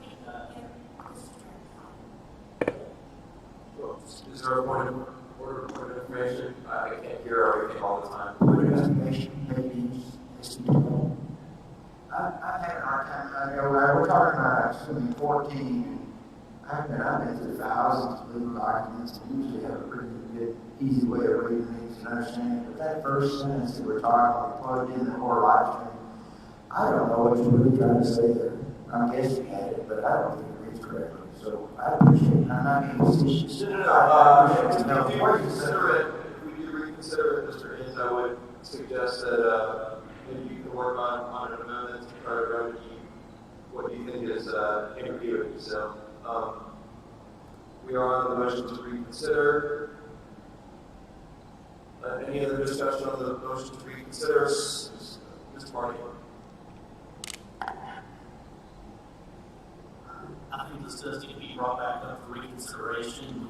We'll have to add another amendment later, but we operate in the financial industry and personally identifiable information under state laws and privacy policies and many more state laws that are enacted, very, very, very strict personally identifiable information rules right now. I know 17 states that are working on it right now. So we do have to protect information of the applicants. So we have to decide what that PII is, and I think we can rely on our state laws and privacy to guide us there. So I want to put this back up because I think we need to reconsider or add another amendment on what we're doing, if we're going to not allow that information or keep that information private.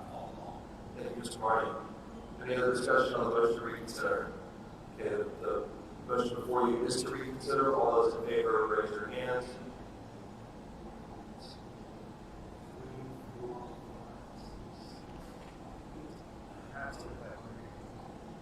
Yeah, you can vote. Give it a go. Keep them up, please.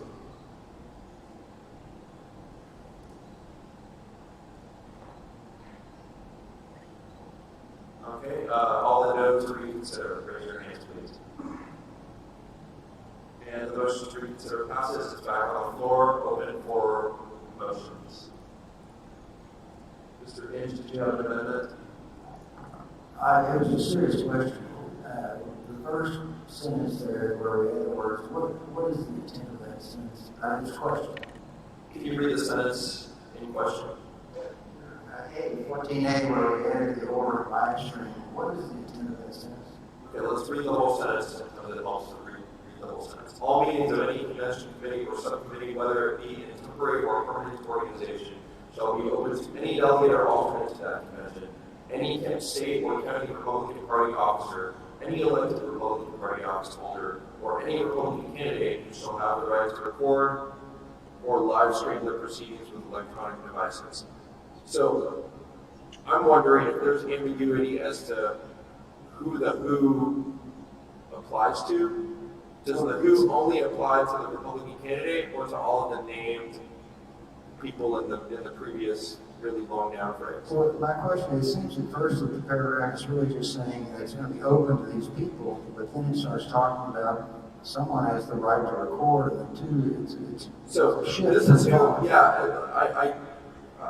I think you make a good point that first of all you're saying it's open to these people, and then separately you're saying these people shall have the right to record or live stream. Can someone suggest an amendment that would, Mr. Larson? I recognize Mr. Larson. Yes, I'd like to amend this and place a comma after Republican candidate. And if there is still any ambiguity, I would add after the comma, all of whom. All of whom. Yes. That's beautiful. Okay, can we do that without objection? Striking the who, adding comma, all of whom.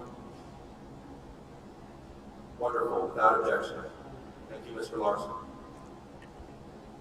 Mr. Chairman, point of inquiry, will this preclude someone who is in attendance, who is not a delegate or an alternate? Would this preclude members of the press or members or someone who? That's an excellent question. I would read that to say that if the person is not a member of that group of categories that are listed, that they don't have the right to record or live stream. Unless they're given it by general consent of the body. Does that answer your question, Mr. McCarty? Yes, but follow-up question is the intent of this to allow live streaming recording, or to only allow live streaming, or is the intent to narrow it down to only delegates? I think someone could read it both ways. I don't, the words are what they say, and to me they allow things to certain groups of people, and if other groups of people aren't spoken about, then it has no claim over those people.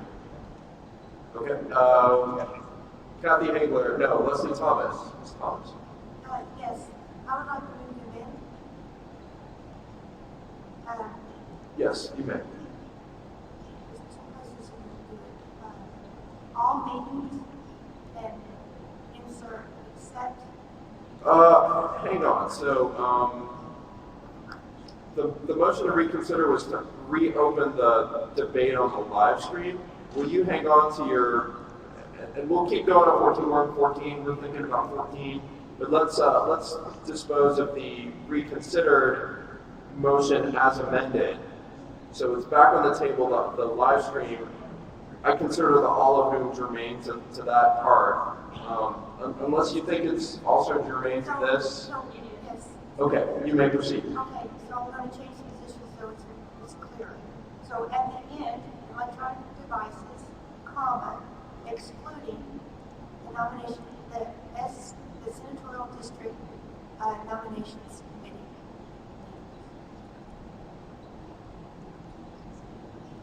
SD or county, excuse me. SD Senatorial district or county. nomination. Yeah, we'll clean that up and we'll check the reference on that. Point of order, can we get clarification on whether that's even lawfully allowed at this point?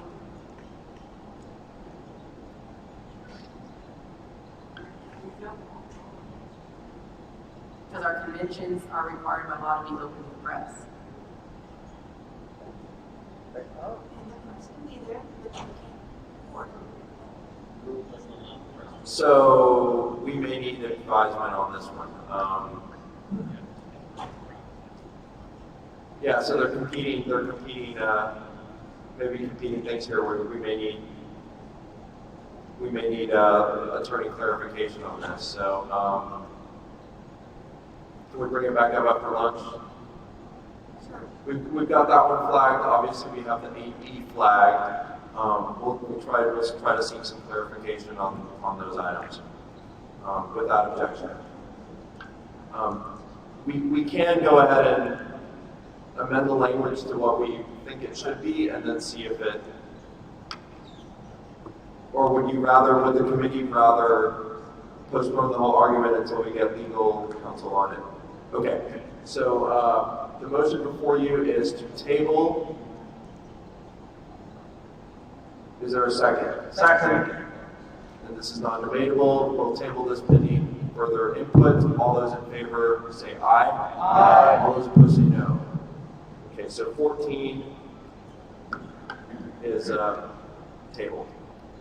We want to go back up to 9. Let's proceed back to 9.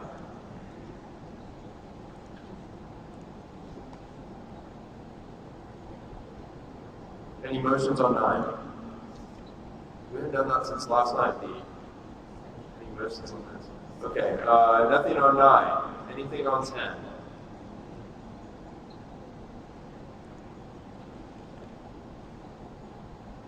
Hang on, I might have something.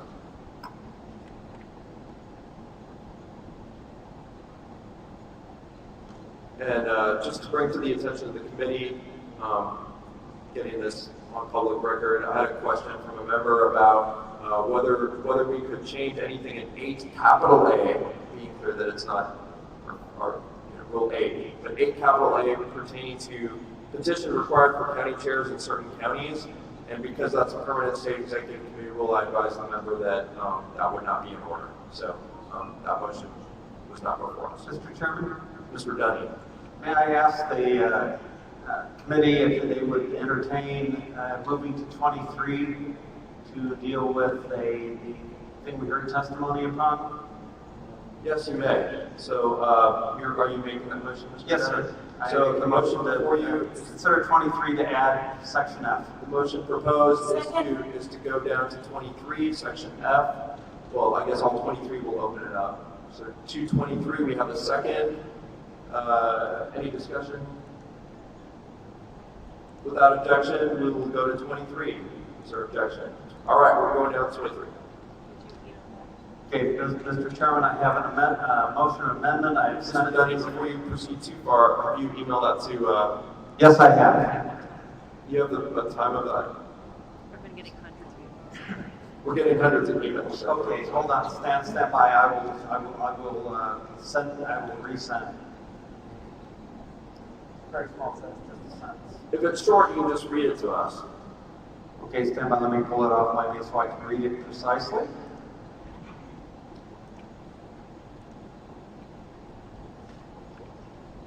Mr. Chair, in order to expedite this, would it be easier for y'all if we drop our amendments instead of email into this submission doc? Because there doesn't seem to be a lot of.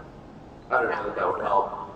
It's just volume at this point. You have to find it. You have to find it wherever it is, and there's no quick indexing. But you may be right. That may be a faster way to do it if you want to use the web submission.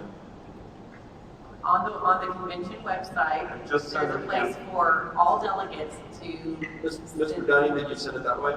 Yes, I sent it again. I sent it just a regular email to Ashley. Got it, sir. Mr. Chairman? Hey. Sorry. Mr. Chairman, Peyton Dean, just interrupt Mr. Question. I think we have at least 6 resolutions that are, that I saw that came in from various districts that some speak to this very issue. Should we look at each of those as well? Because there'll be, some of them will contradict what I think's about to be proposed, and we had a lot of people in saying something. So maybe we ought to look at all of them at one time and then come back for a specific recommendation. I mean, we can bring anything into debate, we can bring any testimony resolutions. That would all, you can bring that into any debate, but I think, Mr. Dunning, did you have a chance to speak to your proposal? No, I did not. I'll give the floor to you. Do we have a second on that? Is there a second? Second. Have we seen the language? It's up there. Okay, and go ahead, Mr. Dunning. Thank you. This came up from the our senatorial district, and I know it was also being proposed in several others. What this is an attempt to codify what has been a long-standing practice in this party going back to the 70s, which is to modify the existing or previous platform as, and rather than just overthrowing it and doing what's called a zero start or zero-based platform where you start from just a clean sheet of paper and build up the platform anew. I agree with the reasoning of those who brought this forward, that there has been much work on this platform. The platform has evolved. Things have been added as new issues arise, as old issues have been dealt with, they have been removed. So the platform is it truly is a living document. It's made everything, because it's the current sense of what the party has on the issues before us. Some issues are really quite old. I mean, we've been fighting over abortion since 1973, while as other issues such as how we deal with emergencies during pandemics is a fresh issue today. So the platform is adaptable, it is adoptable, it expresses the needs and the concerns of the delegates of these conventions. Yet to do it afresh would create logistical nightmare, as you would have thousands and thousands of resolutions having to be put onto the platform committee coming up from the districts if we had to rebuild this every time. So what I would like to do with this wording is to codify what has been our standing practice and not so much restrict the platform committee, but give them a certain amount of defense against being inundated every 2 years. Mr. Dunning, is there anything in here that conflicts or repeats what's in Rule 33B5?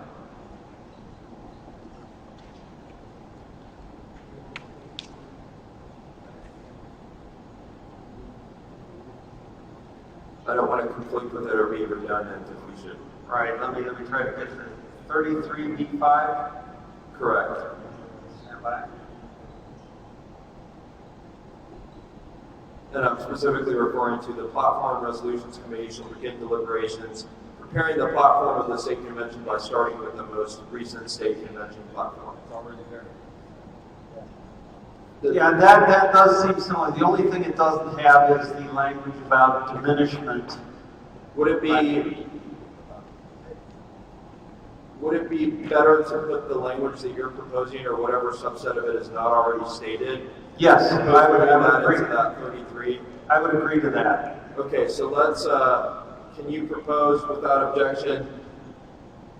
You want us to come back to it when you can? Actually, the last sentence the last sentence on my amendment, I think if we place that on there, that will achieve the same end.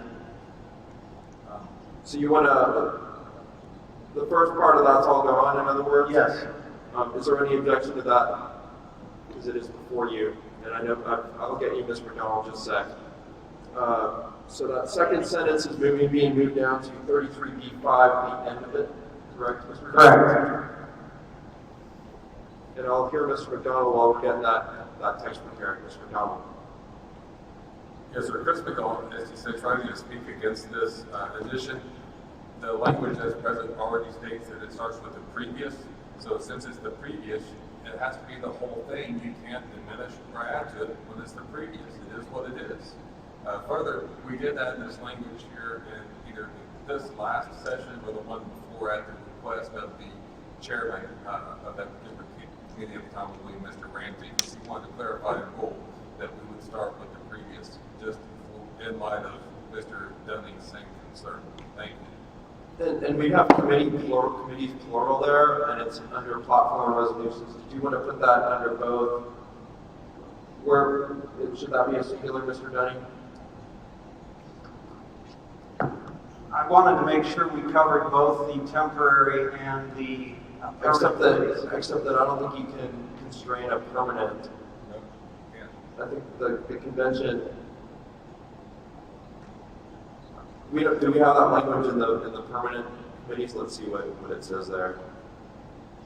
Yeah, we didn't constrain them. So I think we can only recommend to the temporary that, in the opinion of the chair, the motion concerning a temporary committee would be in order.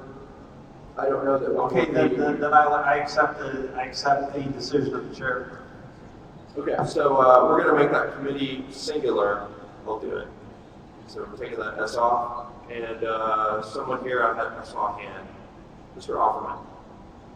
Thank you, Mr. Chairman. Doug Offerman, SD 28. I'd like to put, I recommend against this motion, but I have different reasons. When you're looking at organizations, the purpose of these rules is to, oversee the convention, make sure it's run right. What we have here is digging into the weeds of what are the responsibilities of the platform committee. And they do kind of run over to the legislative priorities committee. The proper way to address this, in my opinion, is to create a separate set of rules for each committee. And if that's here, fine, but I don't think it should be here. There should be a redo of the rules. I'm just trying to give the new first-timers perspective of how bad these rules are, in my opinion. It's not that they're unworkable, it's that you want to make it clear to the people that participate. And to me, it's not. And this is a major change. There were no less than 5 amendments that came in through the SDs about what to do with these resolutions, and starting from the prior motion. So it's being looked at. I'm just saying there's a proper way to fix it. This is not it. Thank you. Thank you, Mr. Hoffman. Anyone else to speak on this? All right. Who is I? Peyton Yankton. Mr. Yes, sir. Peyton Yankton, Jesse 12. Again, there are quite a few resolutions have come in. There's a growing movement to say that over 300 planks, we've lost sight of who we are, where we're going. There are contradictions, 180 degrees already in there.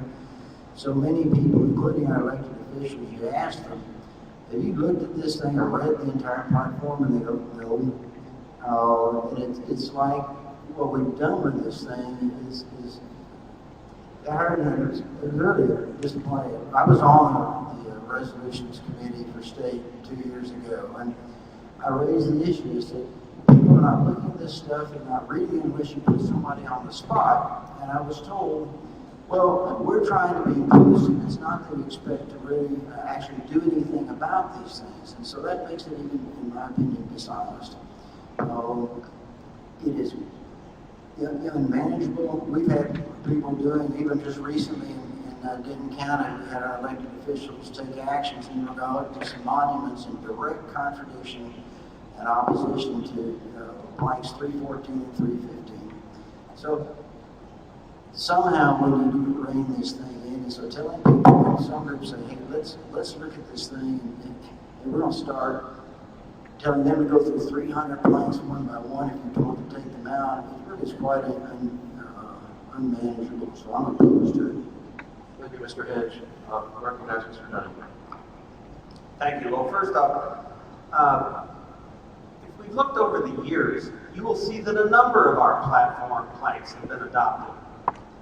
And those platform planks go things like concealed carry. We didn't have concealed carry, and we put it in our platform plank, and we used it. We rolled it up like sometimes we had to roll it up, that platform, like a piece of paper, wrap a rubber band around it, and go beat our legislators like naughty dogs. And actually successfully did so. We have done that with other issues as well. So to say that it's not used or not looked at is not consistent with the history of this party. So I kind of chafe a little bit at the idea that the document is somehow intrinsically dishonest. Next, the reason for this is to construct or diminish on a plank-by-plank basis is to prevent something that's been proposed many times, which is this total overthrow in a single motion of the entire platform, so that those who have lost in the past can just undo everything all at once without difficulty. So I contend that the moving of it by plank is the correct way to address this. Now, the other objection that I heard was that we should not, we need to completely rewrite the rules. I don't disagree with that, but I'm looking at the time here, and to make that as an argument for how we should continue our business on this convention, I think is not reasonable. Mr. Tate, and then I'll take Ms. Thomas, and then Mr. Tate, and then Mr. Townsend. And then Jerry Vanderlyn. And then Ms. Vanderlyn. The people that serve on the platform committee are dedicated. They're people that give their lives pretty much to ideas. Having served on the platform committee a couple of times, I was one of those people. And every time we would meet, at the beginning, there would be a move to scrap the platform and begin from the beginning. But when you do that, you erase history, you erase blood, sweat, and tears, because I personally spent 6 years to get something on the platform, educating, pushing for something for 6 years. I finally got it on the platform, and now I can rest and not have to go to defend it every 2 years because it's still in the platform. I may have to do defensive action, but I don't have to do the offense anymore. So y'all go down to the second floor and the third floor and you watch it. Those people are dedicated, and they dedicate, some of them for decades have been on that committee preserving our principles and our values. And I'm telling you, they would not support scrapping the platform. Thank you, Ms. Thomas. Mr. Tate. I rise in Fred Tate, SD10. I rise in support of the motion. While I do agree that our platform is way too long, I perceive it as a sales document to win elections. We can be more brief, but I do think that those that have fought hard over the years to put an important part of the planks that represent our conservative values should stay in. The bar to remove them and make those changes should be very high. I support this concept. Thank you, Mr. Tate. Mr. Townsend, and then Ms. Vanderlyn. Mr. Chairman, Derek Townsend, SD7. I served this year for the first time on the platform for SD7. I was astonished at the amount of work that goes into preparing the platform. I agree that the platform has some things that need to be changed and moved out. But more importantly than that, the platform needed to have teeth. And you can laugh at me all you want to. I took every should that I possibly could and turned it into a shall. Because right now, the should is a suggestion. And I feel like if you're going to represent our party as an elected official, you shall live up to our platform, period. Not should. But you have to understand that you have said, yes, I want to take and run as a Republican in Texas for a reason. So we took and put a lot of teeth into the platforms this year that have never been in there. I'm praying to God that those made it through the state group that's downstairs meeting now. I'm going to stand behind this. I agree with it wholeheartedly.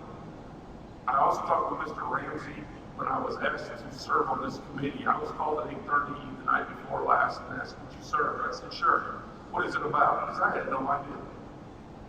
I had no idea. And I asked him, where can we help out with resolutions? And he says, if we can get a ruling that would limit our platform to say between 225 and 265 clients, that would be ideal. So they're going to try to take out some things that it's already, legislation's already taken care of, and now they're pulling those out. So I think that we need to stand by this, and we need to get the resolution to the committee help us before we can possibly do. Thank you. Thank you, Mr. Townsend. We'll get Ms. Vanderlyn, and then I see Ms. Henke, and then Mr. Offerman. Okay, I think that we need to start with the previous platform. I am opposed to the concept that somehow there is a right length to the platform. This platform is a reflection of where the grassroots is. Now, I like starting with the previous platform. What we did in our SD this time was anything that came through to us that was already in the platform, we tabled it. I mean, we don't need to go there. We don't need to rehash that. Okay, so that kind of efficiency I'm all in favor of. If there are some redundancies in there, then the resolutions committee, or the platform committee, needs to look at that and to do that. But to arbitrarily set, a number of planks, or just to state this is too long, we need to cut it, I'm very much opposed to that because it limits the grassroots voice. Mr. Chairman. I think I had Ms. Henke, Mr. Offerman, unless there's some point of order. So, Ms. Henke. Thank you. You know what, when legislators stop filing 6,000 bills each session, I think we can look at shortening our platform. I have been just as disgusted with our electeds not even implementing our platform. But this is a tool. It is a toolbox. The rules in the platform are all toolboxes full of different tools. Not everybody in here is going to move for censures. Not everybody in here is going to be looking at toll roads. Not everybody in the party is going to be looking at everything here. It's a big document because we have a lot of brains working on a lot of different things. And I'm going to encourage everybody that when you see that these documents are difficult to navigate, that you get with others and learn to navigate them, learn to use the tools and make them effective. A tool is only going to be as effective as you train to use it. Thank you. Are we ready for the question? Yes, question. Mr. Chairman, I had already been recognized. I'll recognize Mr. Offerman. Had I put someone else in line? Well, you never look to your left. Oh, I know. I neglect that. I think I naturally just always look to the right.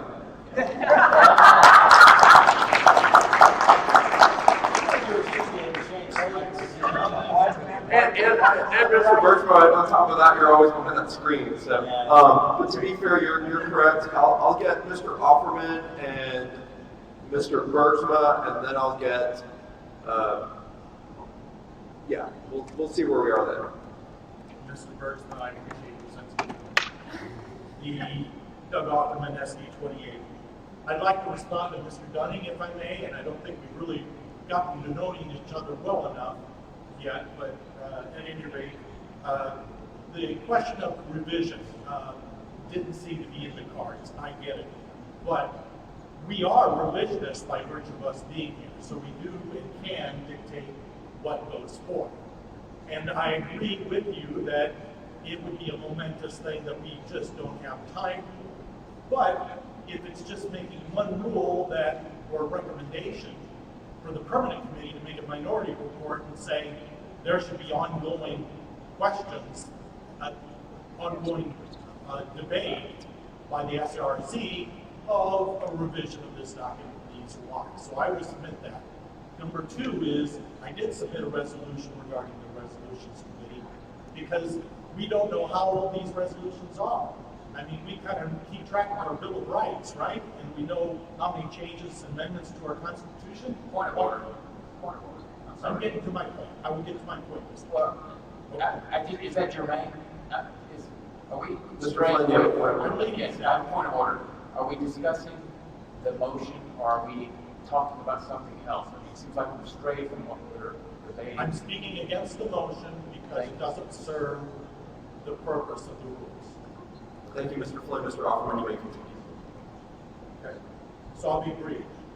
There are other options available. Counties can adopt their own platforms. So what I know that's in my SD district did adopt their own platform. So when they have candidates come to their county, they can say, hey, what do you think about this? Just trying to keep perspective. Thank you very much, Mr. Chairman. Thank you, Mr. Offerman. Mr. Grossman. Yeah, I'd like to hear this poor man who's been standing behind the mic to witness. Give him his 2 minutes. Okay, if you would give us your name, SD, and county, and just give us a second, and then we'll verify credentials, and then you'll have your 2 minutes, sir. Okay, my name is Matt Long, and I am with Senate District 24, and my neighborhood. Thank you, Jack. You may proceed. Thank you very much. I actually wanted to speak on Rule 44, and since it ties in with what you're discussing right now about the platform and the lady who spoke about all the work that goes into this, I have said very often that by the time the platform is created, there's probably at least tens of thousands of man hours in it. At least tens of thousands of man hours in that platform. Well, as a member of the Gillespie County Republican Party and also a member of the Fredericksburg Tea Party, we have been going up to the Capitol during the last 3 sessions. We take people up to testify. We fight for on a weekly and regular basis during the legislative session for the priorities for the platform of the Republican Party. And I can tell you, I won't name the names, but there are representatives who have literally laughed at us when we took the platform into the office. And if we wanted to speak with me personally, I will give you the name and the notes from the meeting that day when we went into that office.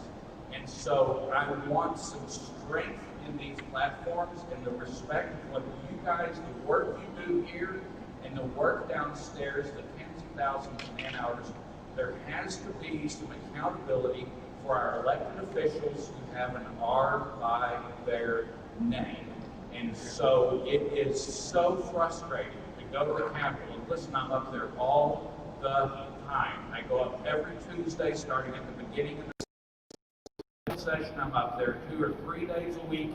And by the end of the session, I'm up there at least 4 days a week. I have lost my business dedicating myself to the work up at the Capitol in Boston.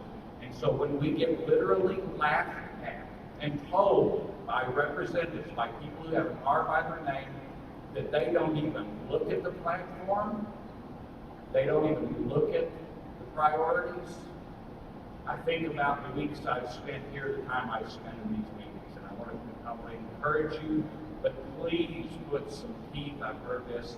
And thank you so much for giving me the time to speak. Thank you so much. Mr. Chair? Let me get Mr. York, because I think you were looking for me. I'd like to call a question at Ms. Hedke and then Mr. Min in that order. I move to call the previous question. Okay, so we have a motion for the previous question, not debatable, requires a 2/3. Previous question on the motion before us is the motion. Yeah, the highlighted for Mr. Dunning. So all those in favor of moving the previous question, raise hands. All those opposed, raise hands. And that's a sufficient 2/3. We're on to the vote on the Dunning proposal. All those in favor of adopting it, raise hands. All those opposed, raise hands. Motion passes. Okay, slate is clean now. And, Chairman, could I suggest a 12:30 lunch break? who are you? Bobby Early, SD. Oh, see, you're in the corner. I think I have a blind spot on this left side. Poor Mr. Bergman and Ms. Hagler. It's not that I don't like you, because I do. I've known, out of the 30, unfortunately, probably 10 seconds, but I think I've known Ms. Hagler the longest of anybody of the 31. I think I've known you my entire adult life. And Mr. Flynn, a year behind that. I found my notes from my first state convention. I was like, this guy named Charles Mark. Anyway, Mr. Everly suggested a 12:30 recess for lunch. Any discussion on that? Mr. Townsend?